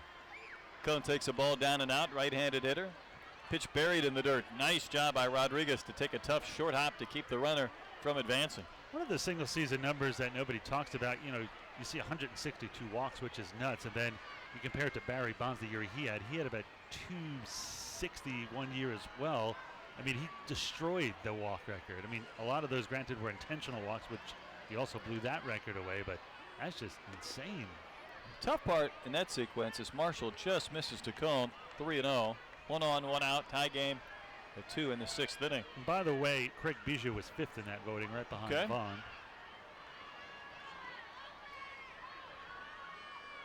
See if Cone might help Marshall out. He swings 3-0 and he laces one down the left field line, headed to the corner.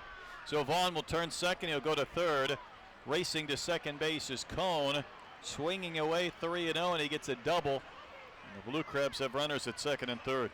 Now a tie for the league lead and team lead with his teammate Michael Schneider. The thing about Bonds is when you get walked that many times, you're just not seeing pitches to hit. So the one good pitch you get in a batter, the 2 good pitches you get in a game, you've got to be able to do some damage, and he did.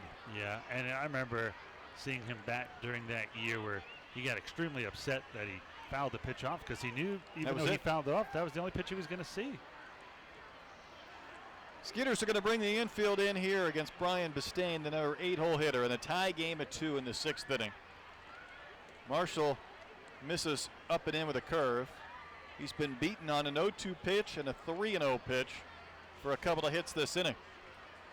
Yeah, when Bonds won that 4th straight MVP and 7th overall, he walked 232 times in 2004, won the batting title. 232? Yeah, that's just insane. I didn't even realize that Bonds has the all-time walk number, 2,558 career walks. And also has the intentional walk record at 688. Who's second, Babe or Ted Williams? I'll have to look that up. My guess would be either Ruth or Ricky Henderson. 2-0 pitch, a breaking ball. It's in for a strike. I'm going to go Babe, but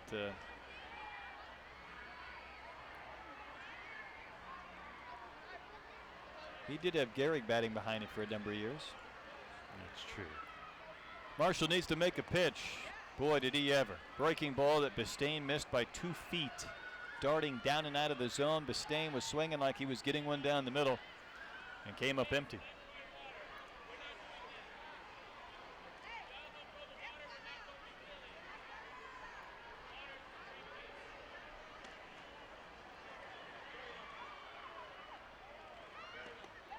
Marshall came back with a pitch that missed high, wanted to snap that one in there. Instead, he's run the count full to Bistain. Now, first base is open, but only one gone this inning.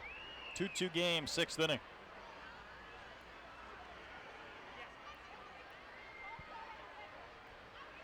Here's a payoff. Wave and a miss. Marshall pounds his fist into his glove. He got the strikeout he needed on the sweeping breaking ball.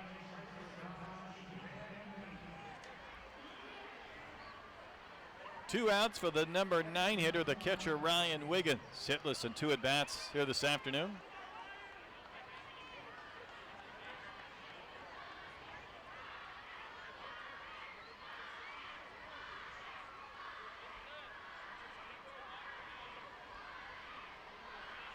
So the infield back to regular depth with 2 outs. Pitch bends down and out. Rodriguez has done a good job today catching Marshall.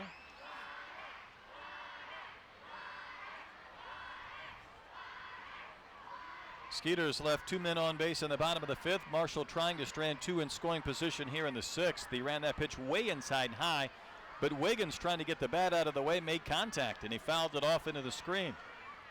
We were both extremely close. Ricky Henderson is second in career walks, although he's some 300 plus behind Bonds and then Ruth. Okay. And Ted Williams was the only 4 guys to ever get over 2,000 career walks. Yeah, I figured Ted was too picky to be too far off that list. That pitch bounces in there. The guy who's 5th may surprise you, though. Joe Morgan. Wouldn't think he had that many career walks. Colin Yastrzemski behind him. No surprise there. 2 balls and a strike to Wiggins. Rip and a miss late on that fastball.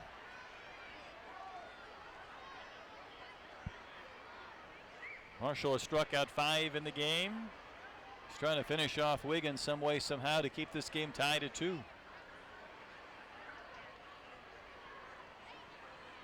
Pitch is on the way, and there it is, a rip and a miss again. Wiggins missed that one badly, and he Ks. Back-to-back strikeouts to end the inning. And despite the 2 hits, the Blue Crabs leave 2 in scoring position. 5.5 complete. It's a 2-2 game at Constellation Field.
Well, new pitcher on the hill is southpaw Robert Carson for the Southern Maryland Blue Crabs.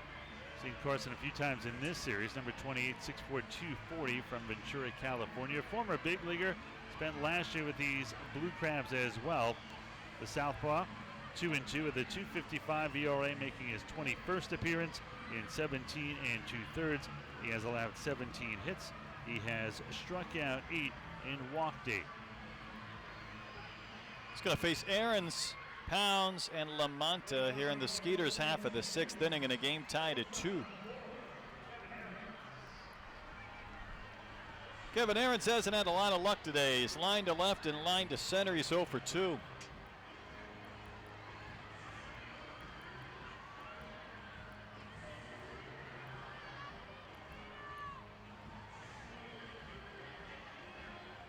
Carson originally drafted by the Mets in the 14th round.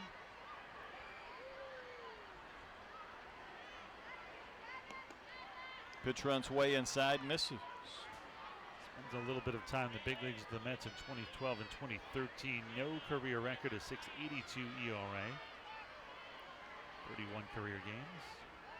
Aarons tried to hold back, but he just wrapped that bat all the way through the zone on a pitch in the dirt, and it's 1-1.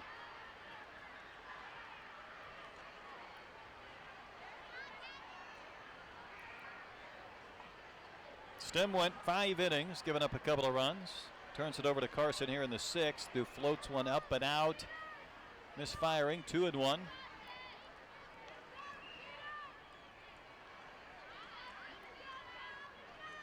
Skeeters trying to snap this 4-game losing streak. Carson's next pitch lifted high and foul, first base side. The winds won't help this much. It'll be back into the stands with the kids all around the ballpark today. A crowd nearly 6,000 here this afternoon. Stem, by the way, will not factor in the decision, but he goes 5 innings, 3 hits, 2 runs, both earned, 3 walks. Did not strike out about it. 3 walks are interesting because the Skeeters didn't have a single walk last night. As Aarons was swinging foul and back and out of play. Talking about all these walks as we were last inning, but last night Skeeters didn't get much help in that category.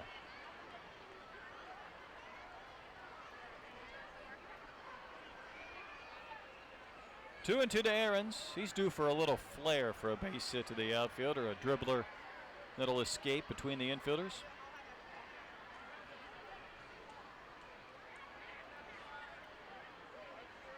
Pitch from Carson is grounded foul well outside of the bag at third.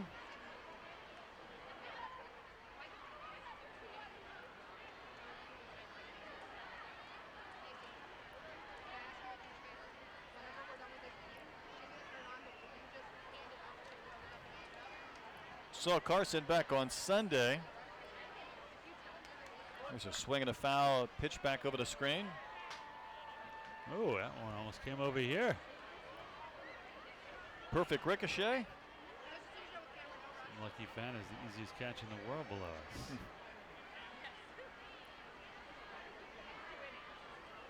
The guy gave the ball to his son, but his son is like 30. So it wasn't quite the same.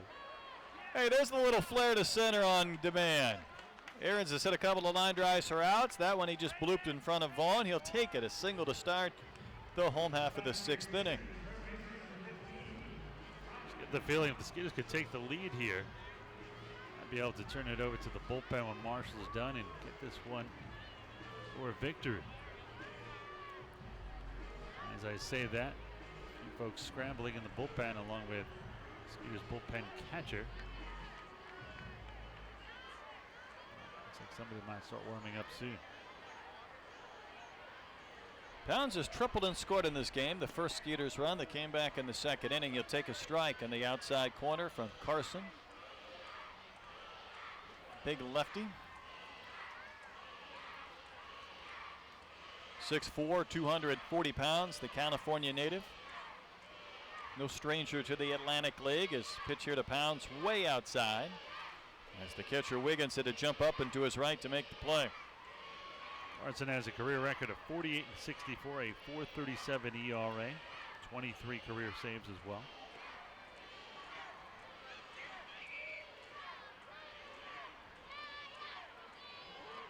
See if Pounds can turn on a pitch. Lifting it into the air, shallow right center. Vaughn coming in. He's underneath it. He'll make the catch, and that is the first out.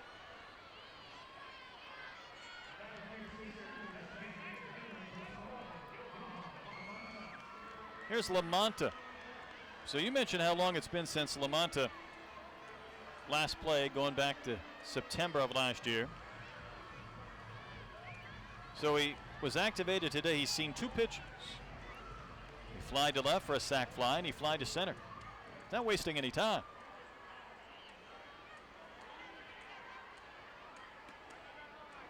Takes a pitch here and it misses. Last year for the Skeeters, he had 242, 3 home runs, 21 RBIs. It's a left-on-left situation here. LaMonte against Carson, and the pitch, a breaking ball that didn't have a lot of break to it. LaMonte got a piece, and he fouled it right off the catcher Wiggins off his mask. LaMonte was actually Travis Scott's very first roommate in the minors. Known each other for a long time.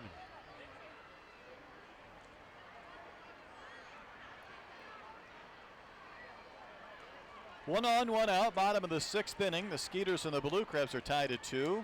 There goes Ahrens, and there's a ground ball up the middle. Diving stop by Bistain. He doesn't have a play at second, so while on his backside, he still gets the throw to first to retire LaMonte. Skeeters just can't get a break. That's 1st and 3rd, 1 out, and you're probably about to take the lead here with the sac fly. I think if Ahrens is not running, Bistain's not moving in that direction, it may not make the play. As it was, that was a tremendous pick. Great play by Bistain to his right. I didn't think he was going to have a chance to come up with that. So continuing in this Cuban portion of the Skeeters lineup, here's Oliveira. Base hit could put Sugar Land in front. Skeeters have never led in this game, and there's a backdoor breaking ball that misses off the corner.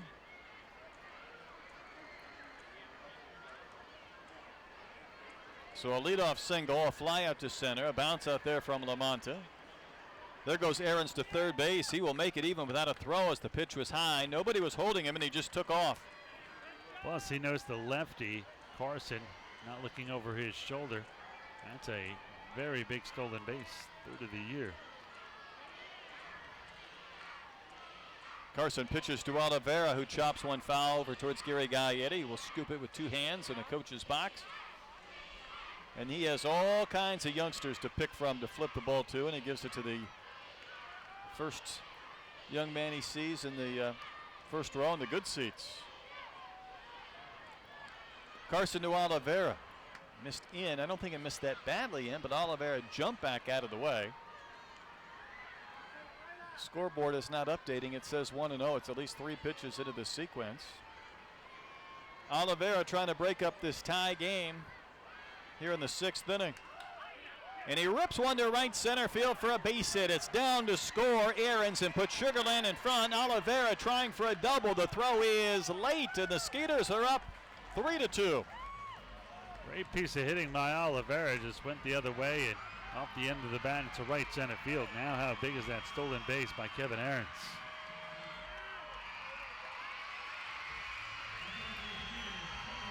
Skeeters have the advantage, and now Wilfredo Rodriguez can add to it. He's 0 for 2 today. He came into this contest having hit in 9 of his last 10 games with 14 hits and 8 RBIs in the stretch.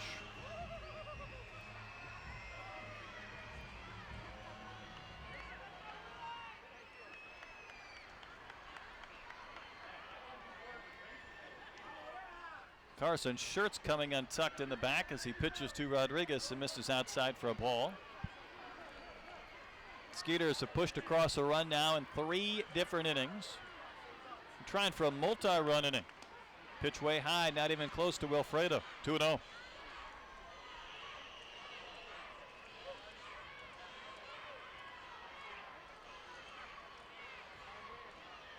Oliveira walking off the bag at second. The pitch a little bit low, didn't miss by much, but it's 3-0. Miller on deck. Bottom of the 6th. Sugar Land up 3-2.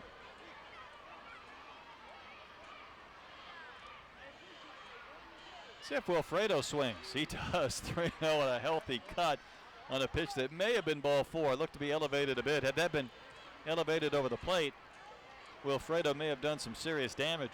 You like the 3-0 swing? Oh, I love it. Especially for a team trying to get that big hit. I don't know if base runners are what the Skeeters need as much as they need a ball hit over the fence. –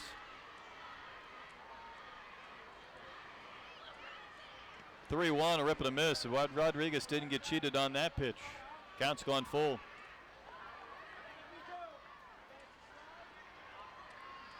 Seen a lot of fastballs now in this sequence. See if Carson might be willing on a 3-2 pitch to try and give him the wrinkle.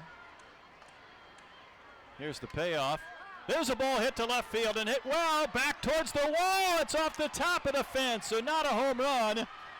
Oliveira is going to score on what'll be a double from Rodriguez. Hit one off the top of the manual scoreboard, and the Skeeters lead 4-2. He called it. Back-to-back doubles turn into another run, and that is our Texas Farm Bureau Insurance Run. Texas Farm Bureau members get free tickets to Skeeters games on Sunday. Just show proof of your current membership at the ticket office, and you can get 2 free tickets to any Sunday home game. Visit your local agent to become a member today. Well, that missed by maybe 1.5 feet of a home run. Here's Miller, who homered in the 3rd inning. Pitch is up and out for a ball. That fence in left field in front of the picnic plaza and the pool is about 3 or 4 feet higher than the rest of the fence around the ballpark. Miller corks one a mile foul to the left and out of play.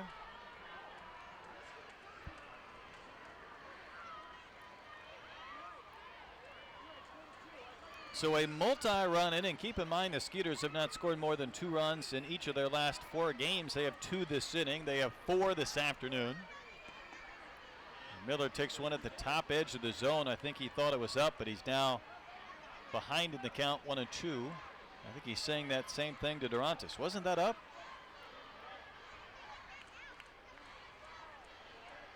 So Carson has given up a pair with 2 outs this inning. Miller hits a comebacker up the middle, but it's going to get to the shortstop. Garcia, who's thrown a first, is in time on a very close play. And Rodriguez would have scored had Miller been safe. He was going to try and run all the way around from second, but the out ends the inning. Skeeters get a couple of runs on 3 hits. They strand a man through 6 innings. New score, Skeeters 4, Blue Crabs 2.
The Skeeters have a 2-run lead, 4-2 here, and they will turn to their bullpen. It'll be the Southwood Dustin Richardson, the former big leaguer, 33-year-old. Number 34 is 6'6", 220 from Newton, Kansas. Slash a pitch for the Ducks. Been part of 2 seasons in the big leagues with the Red Sox, 11 years as a pro for the Southpaw. So far this season, 0-3, a 2.54 ERA. This will be his 25th appearance in 17 2/3. He has struck out 26 and walked 10 while allowing 11 hits. Last time out for Richardson was against these Blue Crabs in the Game 1 win. Went just a third of an inning, no runs, no hits, no walks, no Ks. So we go to the 7th, the 4-2 Skeeters lead, and again here's Ira. Thanks, Brett. Now Richardson will face Jose Lozada, Edwin Garcia, and Zach Wilson, 1, 2, and 3. Top of the order here in the top of the 7th. Lozada, the switch hitter, has walked, stolen a base, scored a run. Grounded out the short and reached on error by Brett Marshall. Over the numbers on Marshall here in a minute. First pitch by the Skeeters lefty is low and in near the right-hander hitting third baseman. 1 ball and no strikes to count. Well, Marshall now in line for the victory. Goes 6 innings, 4 hits, 2 runs. Only one of them earned. 2 walks and 6 strikeouts. He throws 103 pitches, 62 of them for strikes. 2 balls and no strikes to count here to Lozada. Skeeters have their bullpen set up. See if Richardson can pass the baton to the setup man, then closer, and get the Skeeters out of this 4-game slide. This one misses inside. 3 balls and no strikes to count. Skeeters 4 runs on 6 hits. Southern Maryland 2 runs on 4. Skeeters have committed a trio of errors. Southern Maryland none. A 3-0 here from Richardson. This one is inside and a 4-pitch walk, and Richardson not pleased with the call. 3rd walk of the afternoon for Skeeters pitching. Leadoff walk not good after you just took the lead here. First lead of the game for the Skeeters. Lozada walks for a 2nd time. He has already stolen 2. Edwin Garcia will step in, but the lefty Richardson may keep Lozada a bit closer.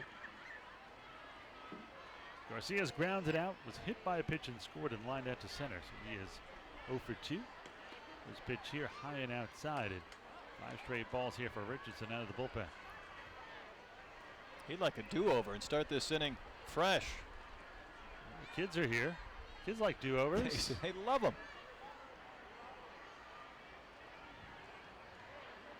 The 1-0. This one is a strike. 1-1 to count. You know, when you're a kid, you can call a do-over for any reason, which was the height of controversy. That's a do-over. No, that's not a do-over. I could see you cheating your way through a few of those. Oh, I did, but I had a friend who find any excuse to cheat. This one fouled into the net, 1-2.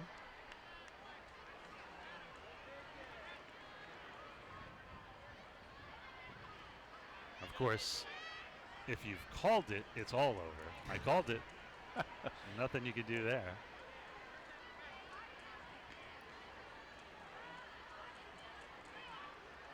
The 1-2 here by the Skeeters southpaw.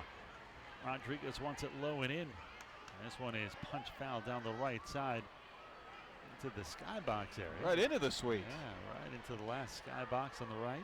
The gentleman tried to make a leaping catch. I don't want to tell him how to do his business. I think he had a cast on. That might not be the best play to try and catch a searing line drive.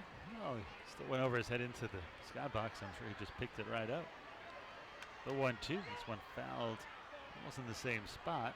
One over the roof. Count remains 1 ball and 2 strikes.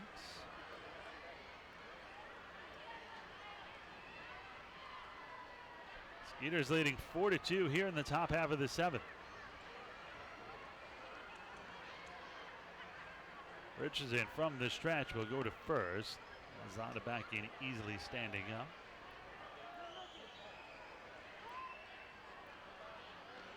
Skeeters have tomorrow off, then Friday they head to Bridgeport for 3 games and then finish with 4 in New Britain as they go to New Britain for the first time this season. The 1-2. Swan and fouled off again down the right side as Garcia continues to battle Richardson here. Wind really blowing hard out to left field now, so right-handed hitters are going to have a ball here the rest of the game. The swirling winds of Constellation Field, they can change at any moment. Could go completely dead. Limp flags blow in from left center, right center. They set up low and in. The 1-2 here from Dustin Richardson. This one is over the head of Skeeters second baseman Josh Prenson into the right center field alleyway, cut off by Jan Santi, and just like that, first and third and nobody out. And the Skeeters, who just scored 2, in danger of giving them back here. And now having to contend with the heart of this Blue Crabs lineup. And that 1-2 punch of Wilson and Snyder, who are coming up right now. Wilson first, Already has an RBI single in this one. He has also popped out and struck out. 1 for 3 officially. He's leading 4-2. Could be in jeopardy here. See if Richardson can work some magic here. Looks like the Skeeters are going to play the infield halfway here.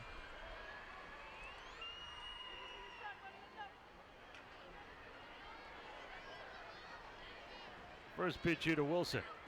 This one swung and a miss. Great pitch there by Richardson. Richardson features 2 pitches, a fastball and a slider.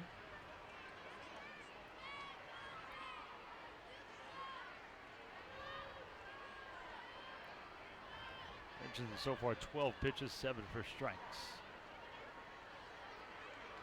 3-0-1. This one is a little bit low. 1 ball and 1 strike.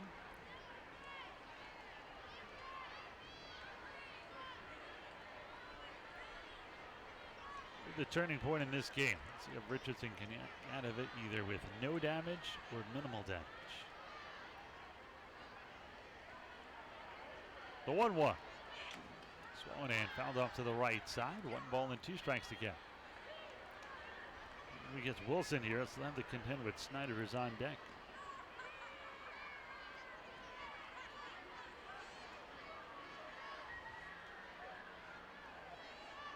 Four runs, 6 hits, and 3 errors for the Skeeters. 2 runs, 5 hits, and no ease for the Blue Crabs.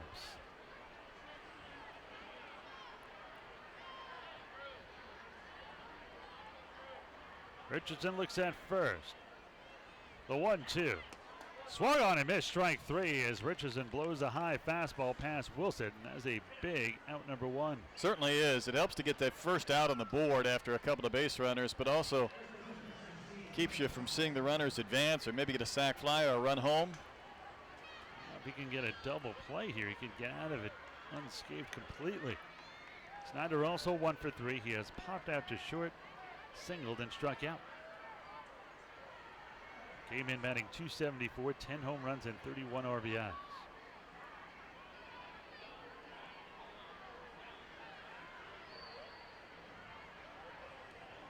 First pitch from Richardson. This one swung and a miss. Another good fastball by Richardson. 0-1 the count.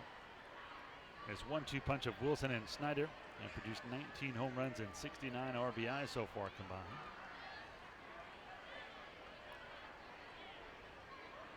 Snyder also 3rd in the league in total bases with 96. Seems like anyone who gets to 99 gets signed. Jerry Sands of Somerset got signed. He still is among the league leaders. He has 99 total bases. This one way outside. 1 ball and 1 strike to count. Andy Wilkins had 99. He got signed.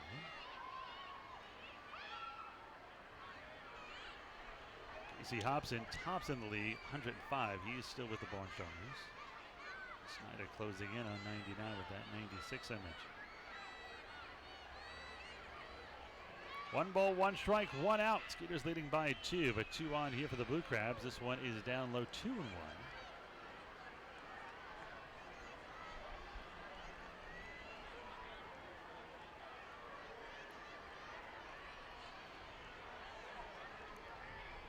Richardson now at 18 pitches here. More action about to begin in the Skeeters pen.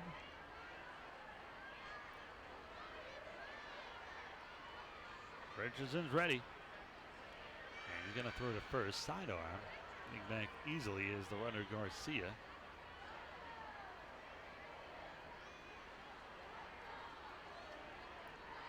Two balls, 1 strike, 1 out. Runners on the corners. It is Lozada at 3rd.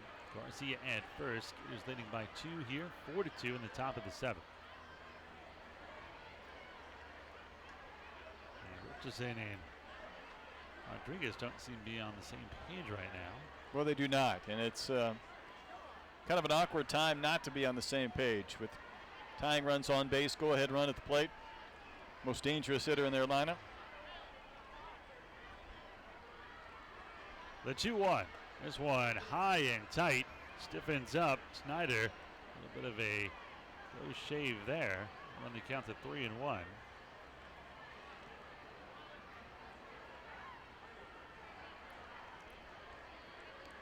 3-1 the count.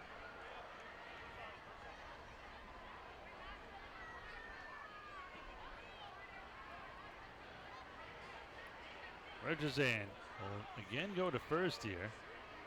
Scott thought about throwing across the diamond to third. How many times have you ever seen that pick off? And you know what it seemed to be eliminated? The fake to third, throw to first. Or fake the third, fake the first, no throw. Yeah, that is stopped. I knew at the time it was more of a just tradition, if anything. This one low ball 4. Now the bases are loaded here. Well, Richardson really having a hard time locking in on the strike zone.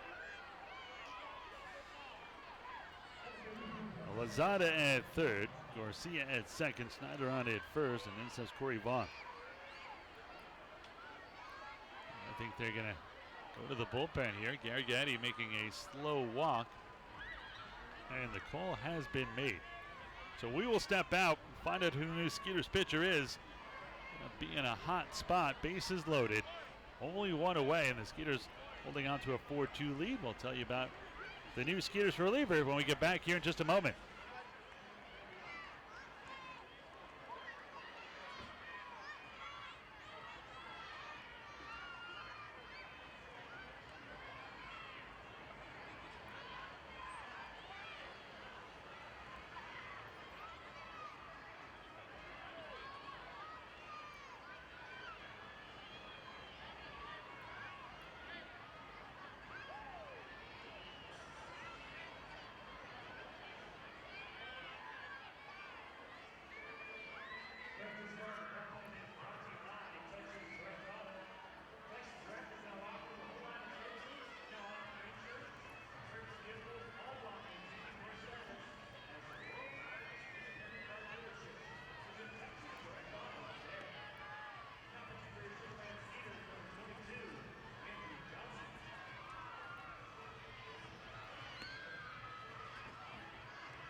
Skeeters reliever Andrew Johnston is used to coming into games with base runners on, trying to strand inherited runners.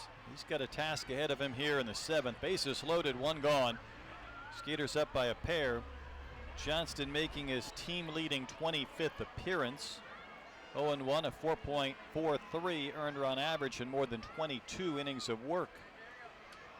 We'll take over here. AJ features a fastball, slider, and a splitter. He's going to need all 3 of these pitches with the bases loaded and only 1 away. Skeeters leading 4-2 here.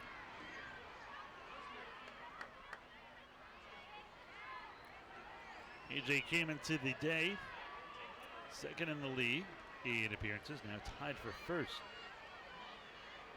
First pitch to Vaughn is high, 1 ball and no strikes to count. This is the 4th time in this series that AJ has come in relief. It's 2/3 of an inning a couple of nights ago in the Skeeters 6-2 loss. It's one high 2-0. No runs, no hits, no walks, 1 K. An inning in the 2-1 loss the night before. 1 scoreless. And the 7-4 game 1 win, 2/3 of an inning that was scoreless. The 2-0. Down low, ball 3, 3-0, and AJ in danger of walking a run in here would cut it to 1. Skeeters leading 4-2.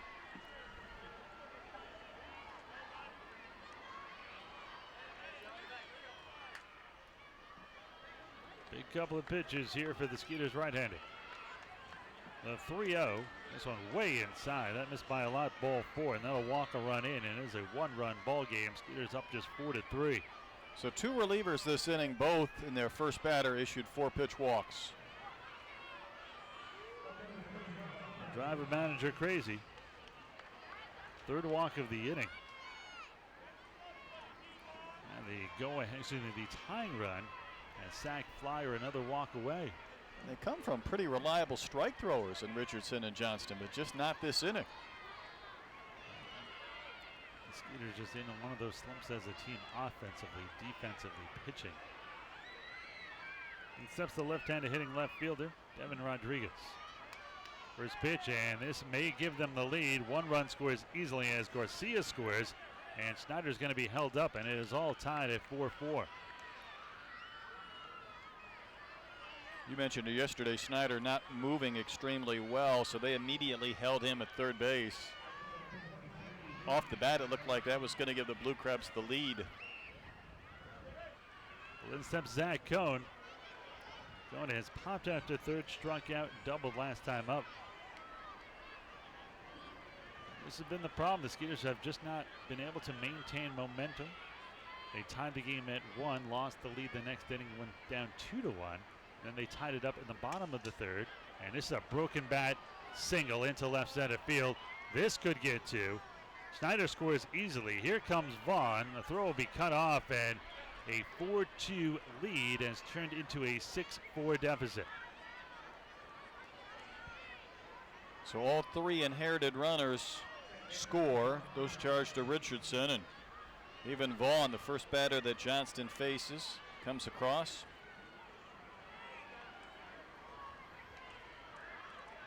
Bringing the 8th hitter here in the 7th. That'll be Brian Bistain, who is 0 for 2 with a walk and a stolen base.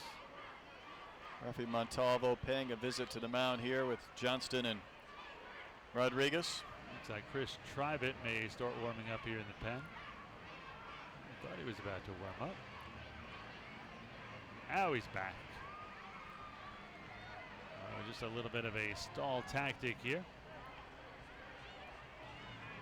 Oh, remember the Skeeters will be celebrating their championship, and it will be celebrated some more on June 25th at 6:05. The first 2,000 fans through the gates will get a free Skeeters championship flag. To get tickets, call 281-240-HITS or log on to SugarlandSkeeters.com. 3 runs in here in the top of the 7th. Skeeters just scored 2 in the bottom of the 6th to take a 2-run lead. Should be 4 runs in here in the 7th, giving the Blue Crabs a 6-4 lead. Brian Bistain steps in. Came in 167, no home runs and 1 RBI. Runner still on first and second with 1 away.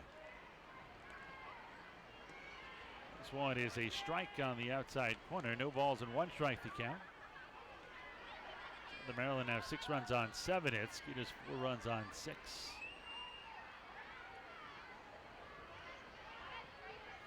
The 0-1. This one is down the middle for a strike, 0-2.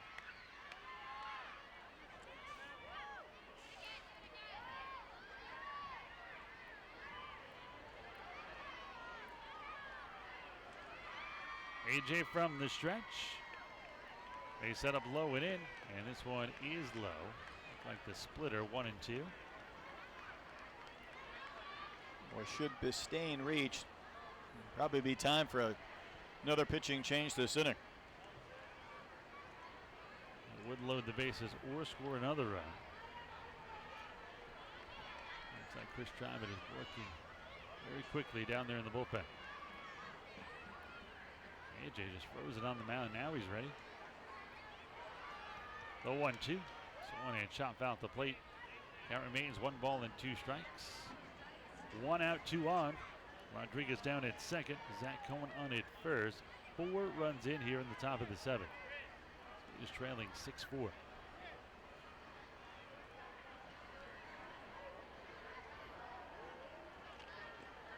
Just trying to avoid losing 5 of 6 here to the Blue Crabs. They've just not played them well outside of sweeping them last year down that incredible 10-0 run. Started with 4 against the Blue Crabs. After the first part of that last homestand and last series of the year was lost 2 of 3 to the Long Island Ducks. And knew that the Skeeters would play the Ducks to win it all. They swept the York Revolution, swept the Ducks 10 in a row, but including this series. Skeeters are just 53 and 57 lifetime against the Blue Crabs. The 2-2. Down low, that'll run the count full 3-2. With the 4 straight losses here to the Blue Crabs, Skeeters are just 4-5 against Southern Maryland this season.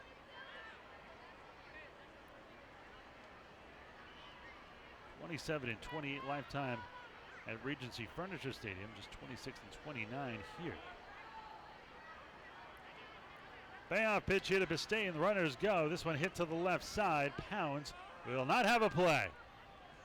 And everything just going wrong for the Skeeters. He thought about going to second with the runners moving, getting in there quickly, and by the time he looked at first, it was too late. Truly a no man's land. Now the bases are loaded here.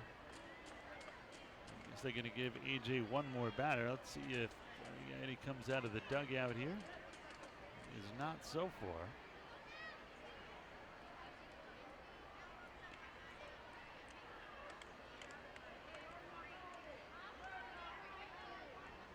So the Blue Crabs have batted around here as the ninth man comes in to hit in Ryan Wiggins.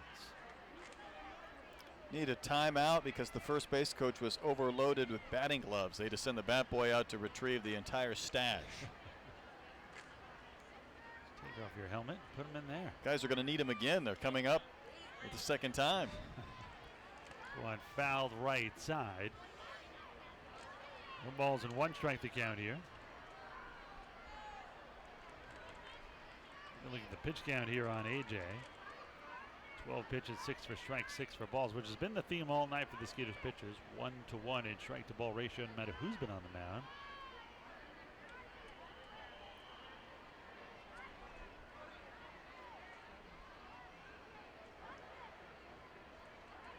The 0-1. This one is low and away. 1 ball and 1 strike here.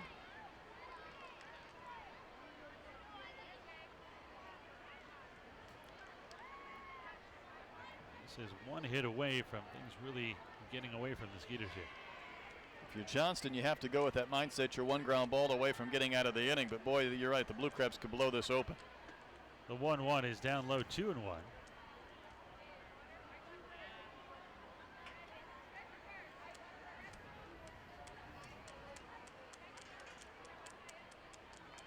And trying to avoid a 5th straight loss here in this series.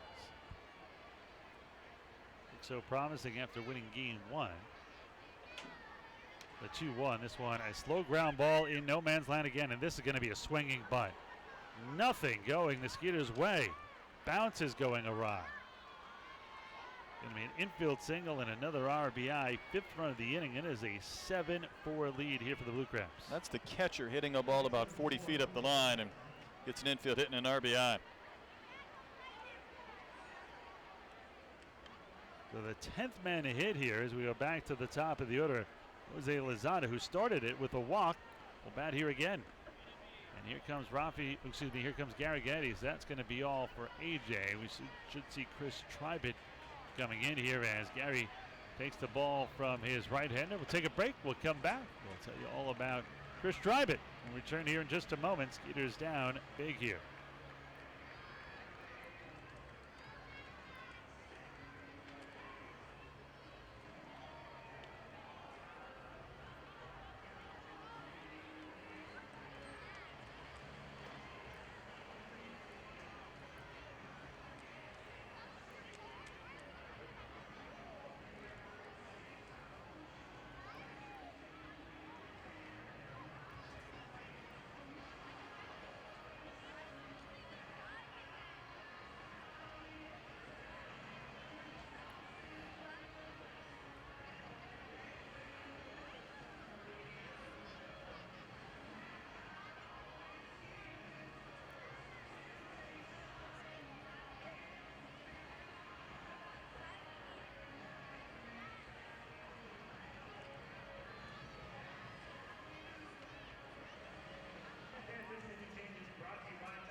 Chris Tribett comes on in this 7th inning that has seen the Blue Crabs plate 5 runs, and they have the bases loaded, still only 1 gone. So Tribett is the 3rd reliever used this frame.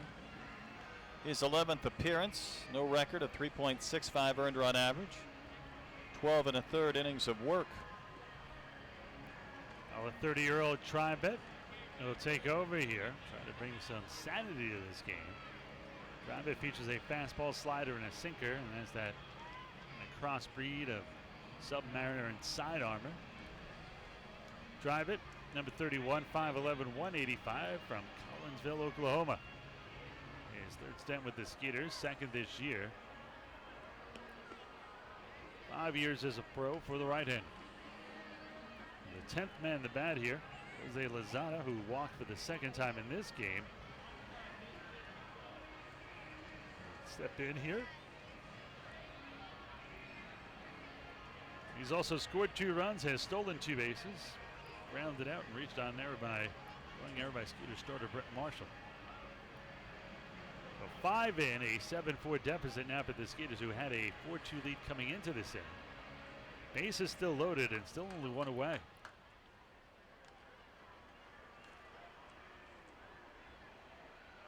At 3rd is Zach Cohn. At 2nd is Brian Bistain. At 1st is Ryan Wiggins. First pitch here is hit down the right side, foul. No balls and 1 strike to count here. Lozada came in just 217 with a home run and 8 RBIs.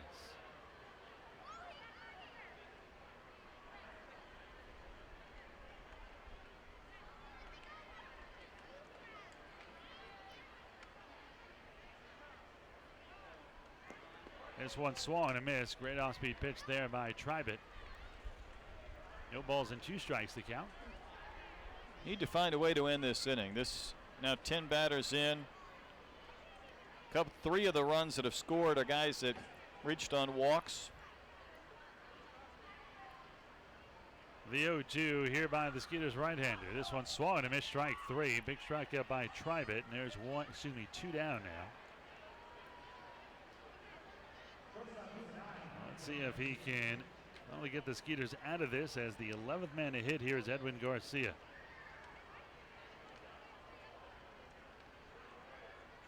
Boy, the Skeeters had to feel so good after getting those 2 runs in the 6th inning, coming with 2 outs, take a 4-2 lead.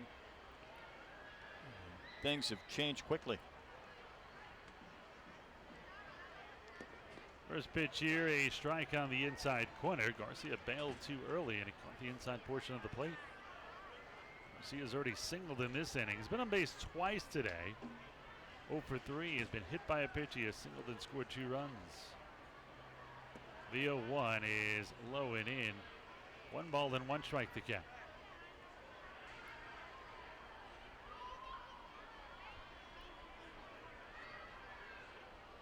Garcia 247, no home runs, 9 RBIs. This one misses inside. 2 balls and a strike here. 2 outs, 3 on. 5 runs in here in the top of the 7th. A 7-4 Blue Crabs lead over the Skeeters. The 2-1. This one catches the outside corner, 2-2. That had Garcia some type of locked up. He was backing out of the way, feet moving. Bailed down on that first pitch. He caught the inside corner. He bailed down on that one, caught the outside corner. 2 balls, 2 strikes, 2 outs. Let's see if Tribett can finish this off. This one poked foul down the right side. Tribett even gives it a quick chase and look. And back in the stands. Count remains 2 balls and 2 strikes.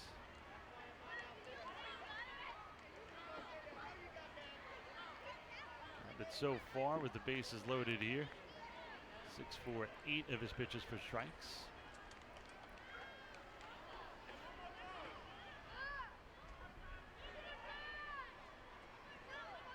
Again, the 2-2. Swan in a slowly hit ball to third. That one kicks foul. Of course, it gets the pounds this time and it kicks foul. Last time it stopped dead and it stayed fair. Tribett at least coming out throwing strikes. 3 walks already in the inning. 7 of his 9 pitches for strikes.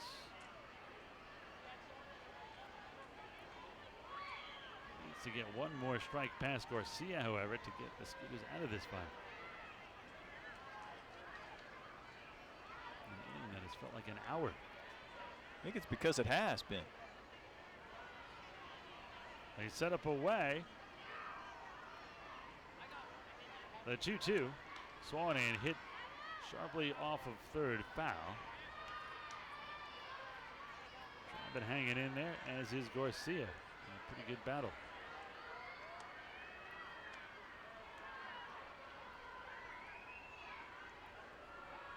Skeeters trailing 7-4 here. This will be the 8th pitch coming here to Garcia. The 2-2. Swanahan slowly chopped towards second. Prince has it. He'll go the short route to second, and that will finally do it. The choice goes down 4-6, but not before 11 men come to the plate and 5 runs crossed. It is now 7-4. 7th inning stretch time. Get your peanuts and Cracker Jacks. I do care if you never come back.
New pitcher for the Blue Crabs. I would say he had plenty of opportunities to get loose out in that bullpen after an 11-batter top of the 7th.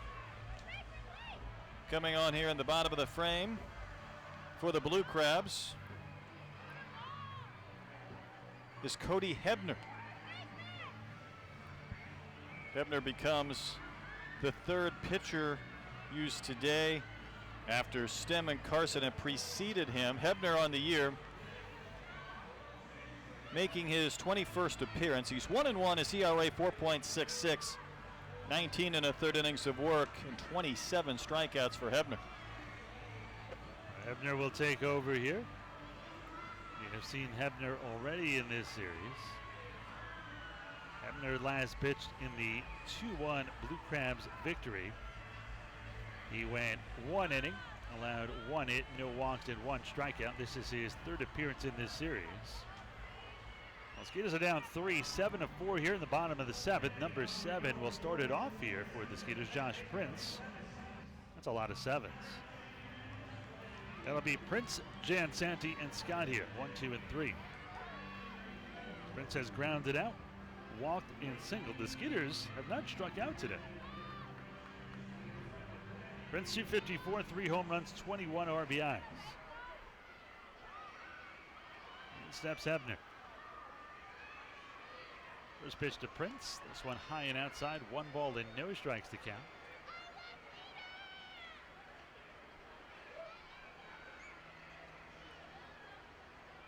Seven runs on 9 hits for Southern Maryland. 4 runs on 6 for the Skeeters. The 1-0. This one a strike on the outside corner. 1 ball and 1 strike to count. Hebner, originally from Auburn, Washington. I didn't realize it was in Auburn, Washington. You should think of Alabama when you hear Auburn. This one high and outside, 2-1. Maybe it's like Danville. There's Danville in about every state. Perhaps. From Auburn Mountain View High School into Green River Community College. Former 4th round pick of the Padres back in 2011. He is 26 years old. Last year split time with the Padres and advanced in AA with Lake Elsinore and San Antonio. The 2-2. Low, ball 3, 3-2. AA was the highest level he had got to. Payoff pitch is swung and fouled into the net. 3 balls and 2 strikes here on Mr. Prince.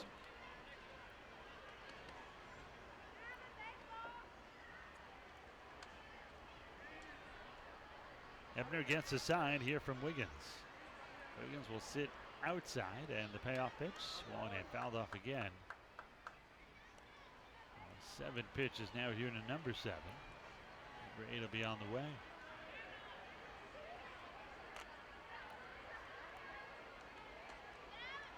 Dolan, they're redoing that road behind left field to go out to Highway 90.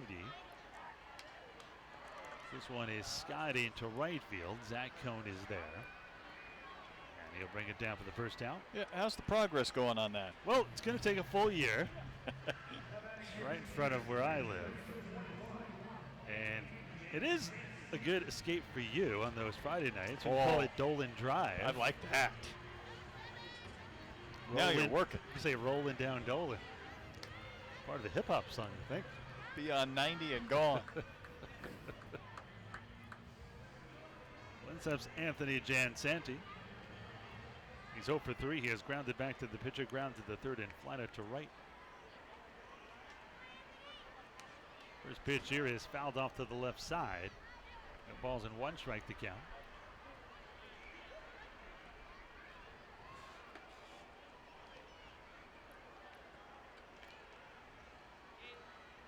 Number 21 steps back in with that open stance.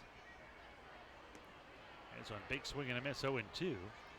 Boy, Jansanti grabbed his hand and his wrist after that swing and dropped his bat. That is not a good sign. Last thing the Skeeters need is another injury. Here comes the Skeeters trainer. That is not good. I mean, that's a. You're concerned is the wrist, or the hamate bone, something along those lines, because he was in immediate pain. Even during that 26-game hitting streak, he was on the shelf twice during that streak. Lasted 41 days because of a couple of injuries.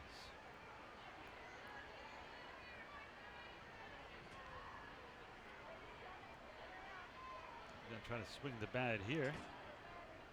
Doesn't seem to be grimacing in pain. Hopefully that'll keep him in here. But Joe Benson was just activated today. And Jansanti's going to stay in. This concerns me a bit.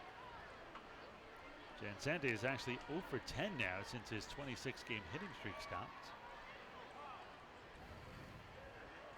Jansanti still moving the finger, still kind of looking in the palm of his left hand in his batting glove. You're generally not going to come out when you hurt your wrist. It's a question of will you be back. Question is, you take that next swing and it hurts worse. Yep, and that's the thing. It doesn't hurt when you hit the ball. It's only when you miss. The 0-2, of course, every time you swing, you're kind of worried that you may miss, which makes it worse. He's still flexing the fingers. 1-2 the count here. The Skeeters right-handed hitting right fielder. The 1-2. This one high, 2-2. So now you're Hebner. You haven't put a pitch anywhere near the zone. If you throw the ball down the middle, the question is, how's that hand going to feel to take a swing? And he hasn't put a ball even close to take a cut at. This one is low and away. 2 balls and 2 strikes.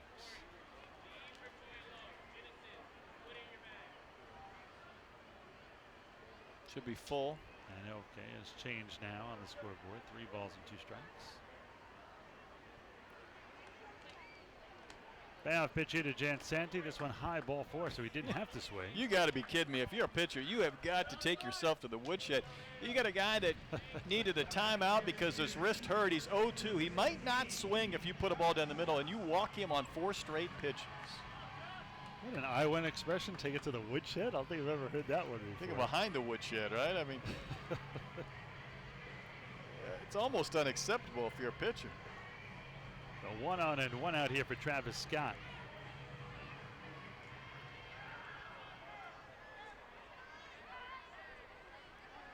First pitch of the Skeeters left-handed hitting first baseman is down low, 1-0. Scott is fouled out, walked, and flied out to right. He's 0 for 2. 7 runs on 9 hits for the Blue Crabs, 4 runs on 6 hits for your Skeeters. The 1-0, this one is high, 2-0. Line has committed 3 errors. The Blue Crabs have committed none. Sadly, the errors haven't come back to haunt the Skeeters except for one of those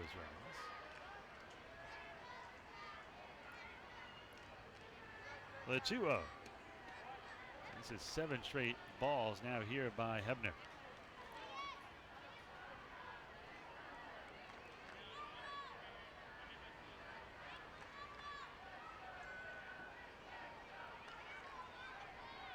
And not helping his own cause, taking a ton of time between pitches, which can't help much for his rhythm.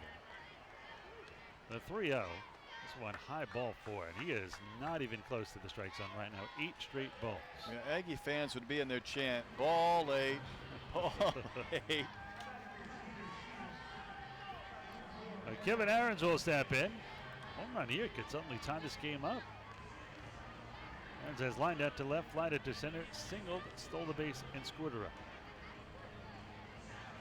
Get a visit to the mound here. No action in the Crab Shack. A couple of guys racing out to the bullpen. There was a mound visit that wasn't counted as a visit with the catcher Wiggins, and now the pitching coach on his way out. And activity, I'm sure, will start in the bullpen. They're racing out, not across the field. Where did they come from? Because they came from right field. They did. Certainly no dugout down there that I know of. Skeeters dugout is on the right side. Were they sitting on the tarp, just lounging? They were probably in there going towards the locker rooms. So in steps Kevin Aarons, 295 home runs, 30 RBIs coming into tonight's action, or this morning's, or this afternoon's, however you'd like to look at it.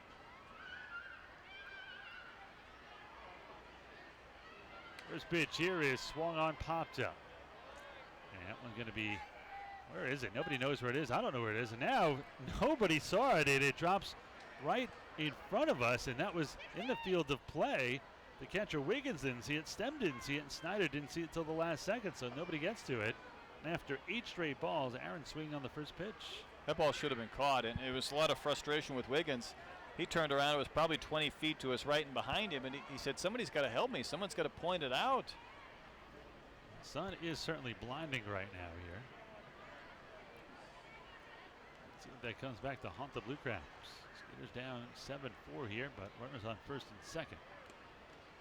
Swollen and foul tipped into the mitt of Wiggins as Aarons chases a high outside fastball.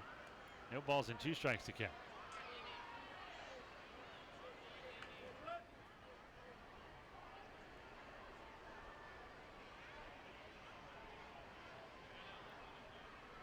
Hebner from the stretch. The 0-2 swung and foul back out of play. Wiggins shades his eyes with his glove this time to make sure that was out of play, and it was by a lot. The kids have filed out of here. Some of them have found the shade, working up under the suite level or up on the concourse.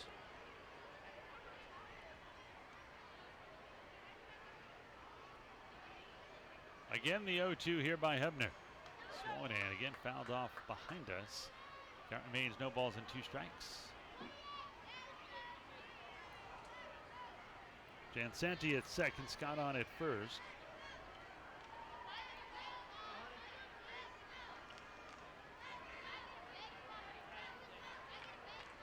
They're trying to rally here in the 7th. They had a 4-2 lead in the 6th. At 5 in the top of this inning, trailing 7-4. Going just a little bit low, didn't miss by much, 1 and 2.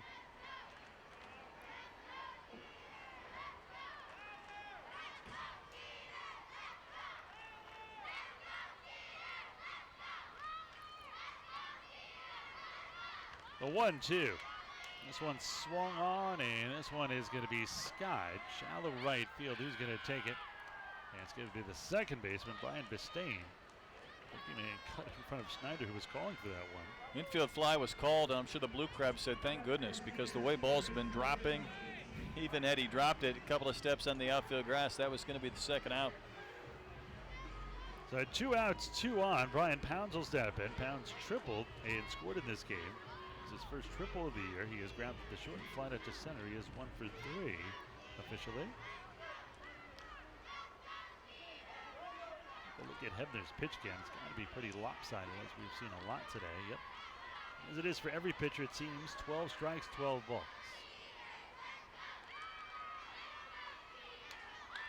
This one is skied to right center field. That is the center fielder, Vaughn. Will bring it down for the final out. Skeeters waste 2 base runners, no runs, no hits, no errors, 2 left on. We are through 7, and it's still a 7-4 Blue Crabs lead over the Skeeters.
Chris Tribett, who came on last inning and put out the fire, will stay in here.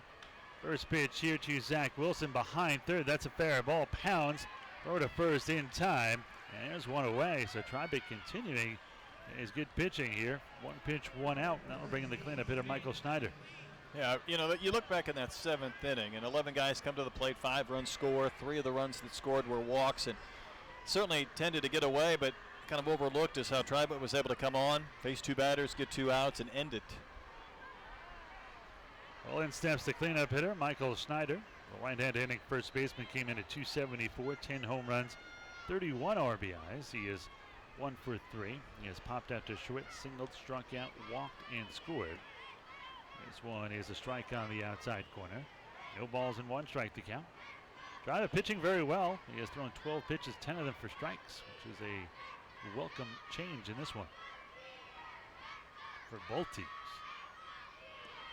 This one is a strike on the outside corner, 0-2. And Tribett, a guy who relies on painting corners, is doing a great job of it. but working quickly. Schneider stepped out just to slow down the pace of Chris. The 0-2, swung on a missed strike 3, and Tribet continues to mow through the Blue Crabs hitters here. Came in with the bases loaded, got 2 outs last inning, 2 quick outs this inning. There's a chance for a 1-2-3 inning. Skeeters only had 1 of those, and Marshall got the Blue Crabs bottom of the order in order.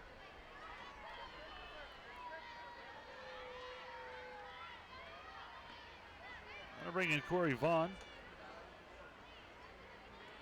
This pitch to Vaughn is a little bit low, 1-0.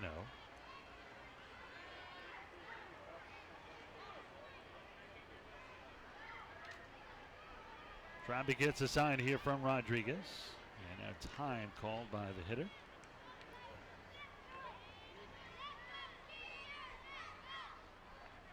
Open stance from the right side for Vaughn. One foul back. Talked earlier this year about some of the bloodline ties of the Skeeters. Well, mentioned Vaughn's dad is Greg Vaughn. Patrick Palmero's dad, Rafael Palmero, who's not in the lineup for the Blue Crabs today. The 1-1. This one, kind of a frisbee slider, low and in.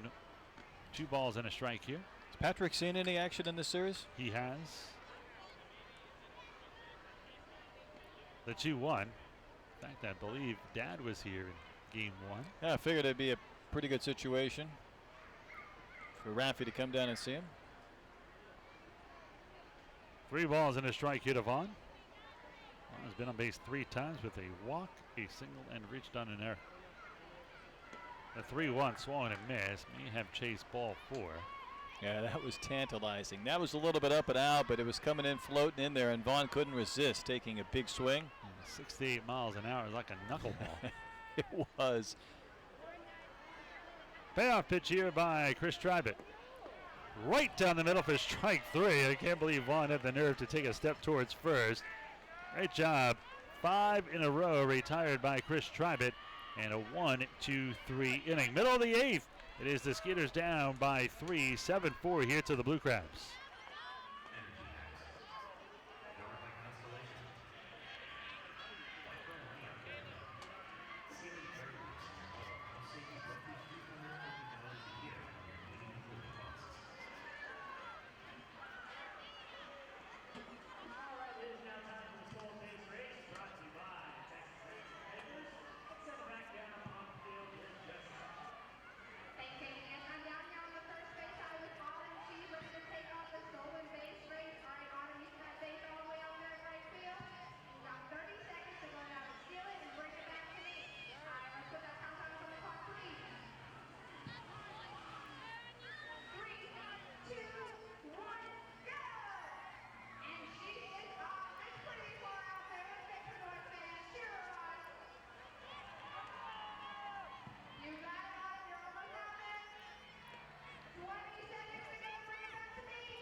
Blue Crabs leading 7-4 as this game advances into the bottom of the 8th inning. Pitching change for the Blue Crabs. Their 4th pitcher, 8th of the game. It's Jesse Beal. 22nd appearance. He's 3-0, 2.66 earned run average. Beal has worked in 20 and a third innings. League is only hitting at a .219 clip against him. Well, Beal will take over here. We've seen Beal in this series, number 34, 6'6", 245 from Washington, D.C. Last pitch for the Sussex County Miners. He's been as high as A-ball, Beal. Now, Beal, I mentioned he pitched in this series This is his third time. He got the win last time out in the 2-1 victory a few nights ago. When 1 inning, no runs, no hits, no walks, 1 strikeout. Retired all 3 batters he faced. And then in the 7-4 loss in game 1, he went an inning and a third, no runs, no hits, no walks, struck out 2. Retired all 4 batters he has faced. So he's retired all 7 Skeeters hitters that he has faced in this series. He's on quite a run. Let's see here. He's retired the last 12 batters overall that he has faced in his last 4 appearances. Yohan Lamonta will step in. He's had a sac fly RBI. He has flied to center and was robbed on a great play by Brian Bistain at second. The pitch here is strike 0-1. He is trailing 7-4 here in the bottom of the 8th.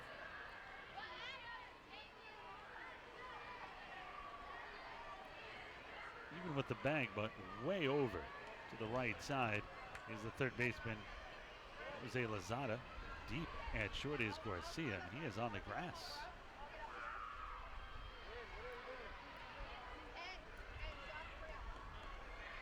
No balls and 2 strikes to count here on Lamonta.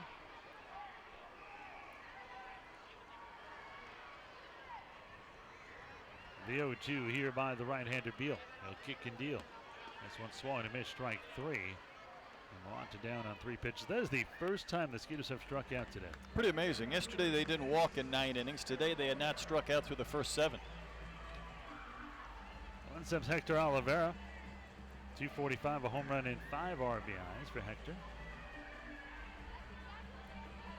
He's 1 for 3. He doubled, drove in a run, which was a big run at the time. The Skeeters a lead. Would eventually get insurance by Wilfredo Rodriguez to take a 4-2 lead, but 5 runs later in the next inning has given the Blue Crabs a 7-4 lead, which they still lead by that margin. 7-4 here in the bottom of the 8th. Rodriguez still the hottest Skeeters hitter right now. Excuse me, Oliveira. Rodriguez next. This one swung and fouled into the screen. 1-1 the count.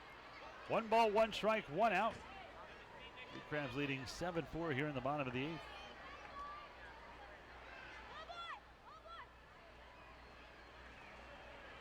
Oliveira has flied out to right, lined out to first outside of that double. The 1-1. Curveball swung, a hit into left field. Going back is the left fielder Rodriguez, but he'll run it down. Backpedaling, and that's the second out. Line into left. So 2 outs, none on for Wilfredo Rodriguez. He has grounded out the third, lined out to first, doubled and drove in a run. I thought that run was going to be enough for the Skeeters to go on and win. I kind of had that same feeling.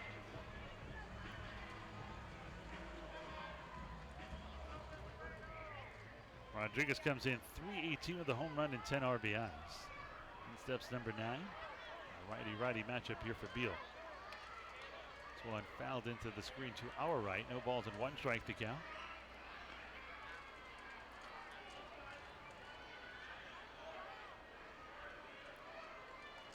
Beal so far, 6 pitches, 5 for strikes.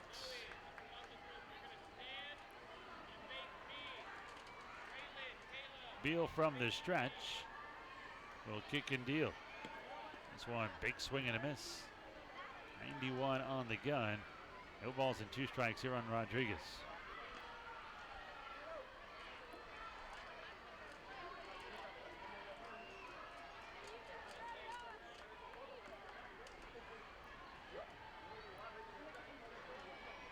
They're going to set up outside here on Wilfredo. And the 0-2 swung on and punched into shallow right field. Coming on is Cone. Still coming on. Makes a nice catch to his left. Glove up. And that'll do it. 3 up, 3 down go the Skeeters. A strikeout and 2 liners. And after 8 innings of play, it is still the Blue Crabs in front by 3, 7-4.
as this game goes into the 9th inning. Skeeters bring on their 5th pitcher of the game. It's Sean Gleason, right-hander, making his 14th appearance of the year. A lot of decisions, 1-4, a 6.41 ERA. League hitting at a .330 clip against him. Well, he has made 2 starts this year. There's a little bit of everything for the Skeeters. Last 3 appearances have all been losses for Gleason, including one in this series. The 4-0 loss to Southern Maryland. He started that game, went 4 2/3, allowed 2 runs. They were both earned 6 hits, a walk, and 2 strikeouts. Before that, he lost 9-2 to Somerset, and then to Long Island 3-2. Certainly not deserving of all those losses, but he's allowed 6 runs in his last 8 innings. Well, here in the top of the 9th, he will pitch to 6, 7, and 8. Devin Rodriguez, Zach Cohn, and Brian Bistain. It is trailing 7-4 here in the 9th.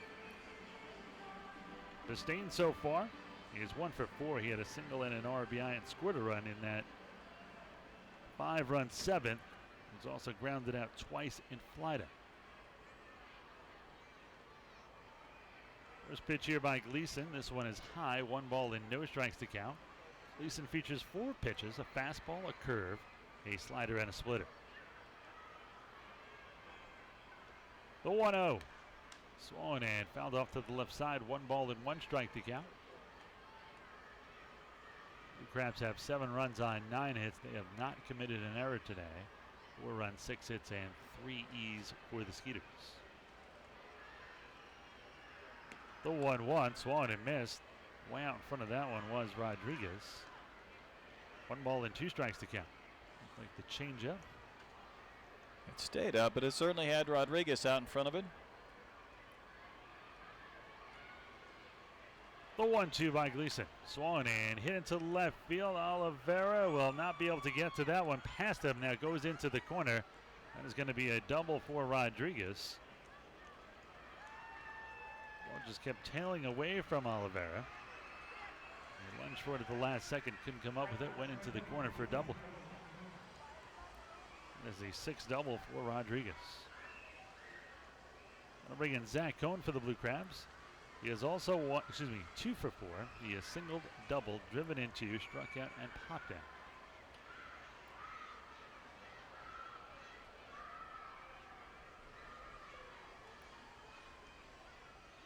Cohn came in batting .291 with 2 home runs and 19 RBIs. This pitch is down low, 1-0.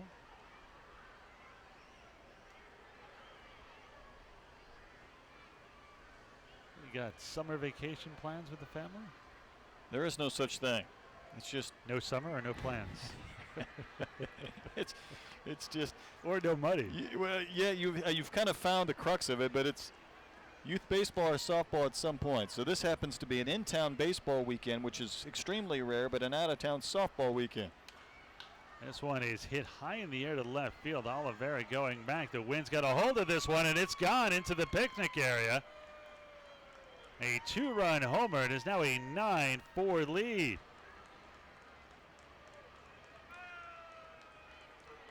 Boy, the wind did help that one. No question. The wind really blowing out hard to left center field, which is very rare here. Mentioned it was blowing that way earlier. And that might be the final straw for the Skeeters here today. It will lead down 5 runs at least in the bottom of the 9th. Don't you turn any of those softball or baseball trips into kind of a trip, maybe a day trip somewhere or a weekend, spend the weekend somewhere that you already are? I like how you think, and we try. It's just these schedules are unrelenting. 6, 7 games in a weekend. We did have a stretch where in Oklahoma City I took my daughter to the bombing memorial so she could see it, and I took her to the Women's College World Series, but we really had to cram those in amongst games and rain delays. 1 ball and 1 strike here to Bistain. This one a strike. So time permitting, what would you do this summer? If you had a reasonable amount of time, go away somewhere with the family for a week? Yeah, that's a good question. Everything is built around these tournaments. I will be at Wrigley next Tuesday night, and I am looking forward to that. It has been a number of years since I've been at the Friendly Confines. Used to go there 9 times a year, so I no longer have that luxury, so I'll be there next Tuesday. 2 balls and 2 strikes to count here on Bistain.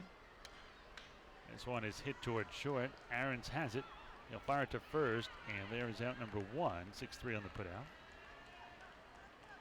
The number 9 hitter, Ryan Wiggins, will step in with his team leading 9-4. The Maryland got a run in the first, a run in the third. They got 5 in the 7th, 2 more here in the 9th. Just got their runs, a pair in the 6th inning. Got solo runs in the 2nd and 3rd. Wiggins 1 for 4. An RBI single his first time up that went about 40 feet. He also struck out twice on line out to center.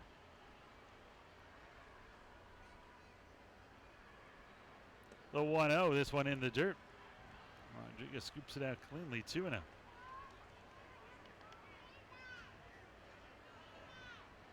And in Southern Maryland, mentioned how the wind carried Cohn's home run.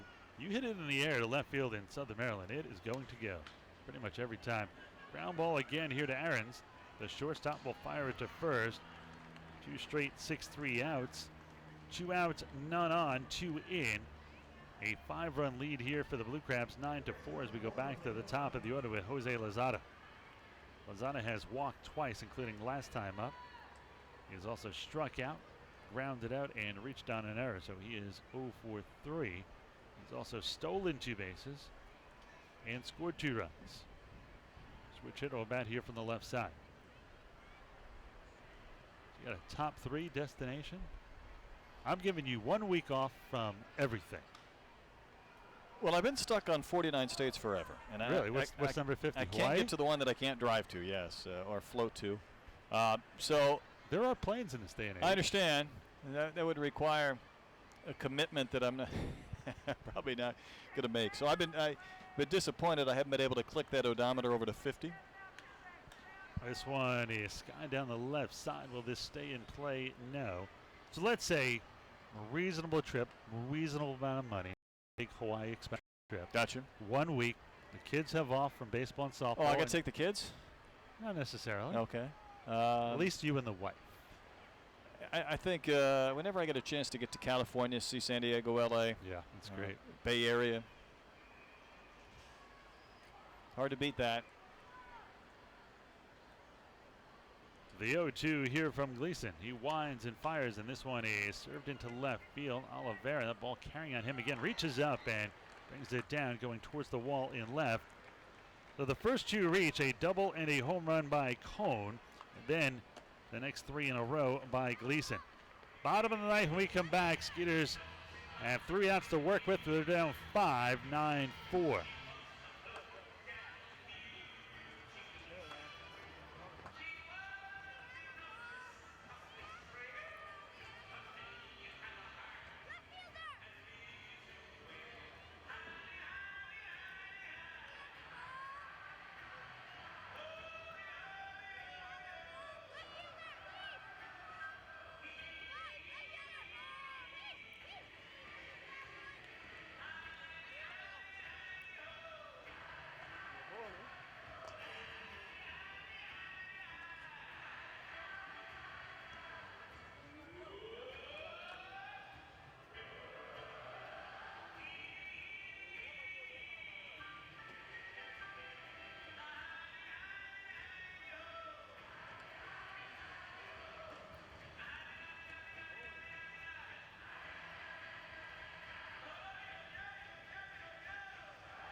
Now, don't miss Parrot Head Night at Constellation Field on June 24th after the Skeeters game. Stay late and enjoy some classic Buffett music from Jerry Diaz and Hannah's Reef as part of our post-game concert series sponsored by Bud Light.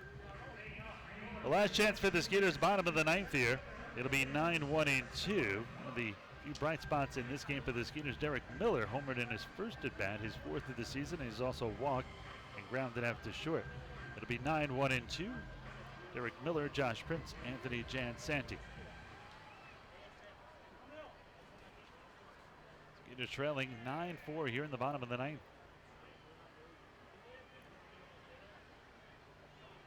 First pitch here by the right-hander Jesse Beal, who had a 1-2-3 inning last inning.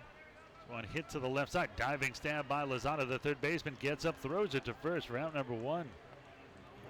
Fine play. 4 in a row now retired by Beal. 6 in a row retired by Blue Crabs pitching as we go back to the top of the order with Josh Prince. Prince has been on base twice today. He has walked, singled. He's also grounded out and flied out.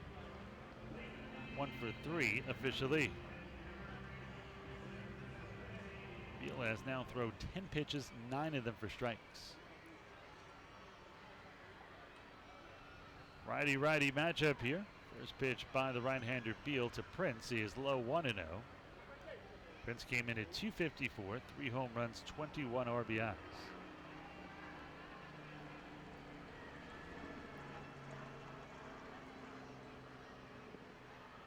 They're going to set him outside here on Prince. The 1-0 by Beal is high. 2 balls and no strikes.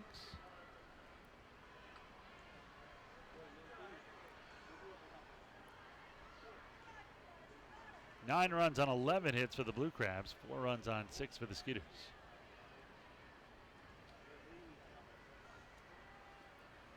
The 2-0 swung on, popped up. Stay in play, yes, right side. It's going to be the first baseman Schneider who will give to the second baseman Bistain, and there's 2 down. Now the good news, the Skeeters had scored just 5 runs in the last 41 innings coming into this game. They've scored 4 runs here tonight, so just a little more offense. Skeeters down to their final out, down 9-4 here in the bottom of the ninth. Beal trying to get a save, a 2-inning save. You see that 3-inning save a lot where it doesn't matter how many runs you're up by, but I don't see a lot of 2-inning saves. Of course, Epley's had a lot of work in this series. First pitch here to Jansanti is a strike on the outside corner. 0-1 the count.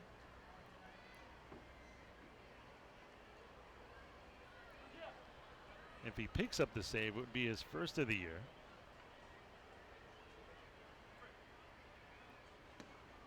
Here's one off-speed pitch and a good one. Catches the inside corner for a strike, 0-2, and the Skeeters are down to their final strike here.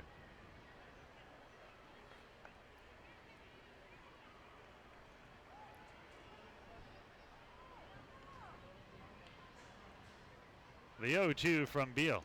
Check swing, misses inside. 1 ball and 2 strikes to count.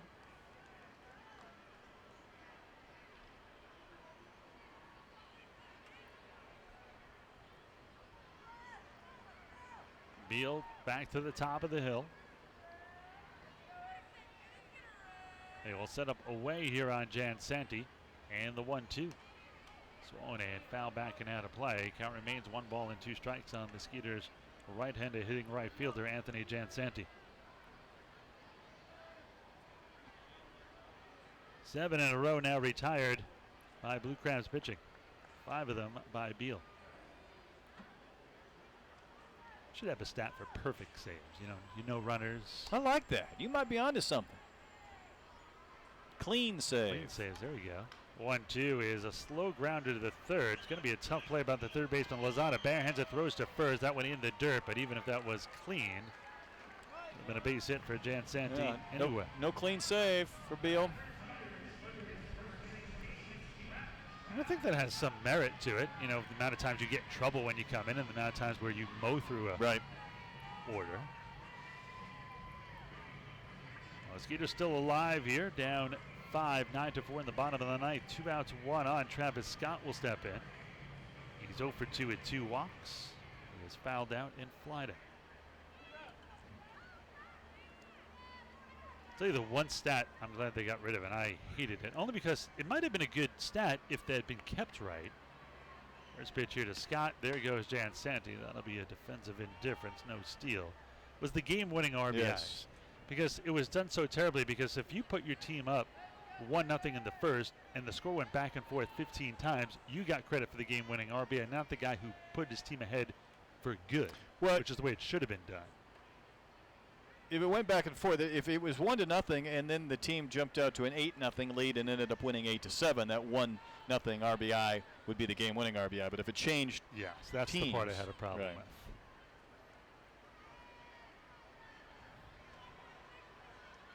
And if you put your team up 1-0 and they went on a walk-off, you still got credit for the game-winning RBI. And the flip side of that is then if you put your team up 8-0, it's not that big of a RBI. And if the team comes back and it makes it 8-7, all of a sudden that hit magnifies its importance, but you didn't know it at the time. The 1-0 here to Scott from Beal. This one, beautiful breaking pitch, broke right over the heart of the zone for a strike, 1-1. So instead of fixing it, they just demolished it. That's right, they just did away with it. I don't understand it all. So many other numbers and stats and all the sabermetrics now that you can have your pick of what you want to go with. The 1-1. This one swung on and fouled back and had to play 1-2, and again the Skeeters down to their final strike. I forget the stat, but it was really impressive. Greg Lucas actually made his own stat. What? It was really impressive. How can he do that? He did. 1 ball, 2 strikes, 2 outs, 1 on. Skeeters trailing 9-4 here in the bottom of the 9th.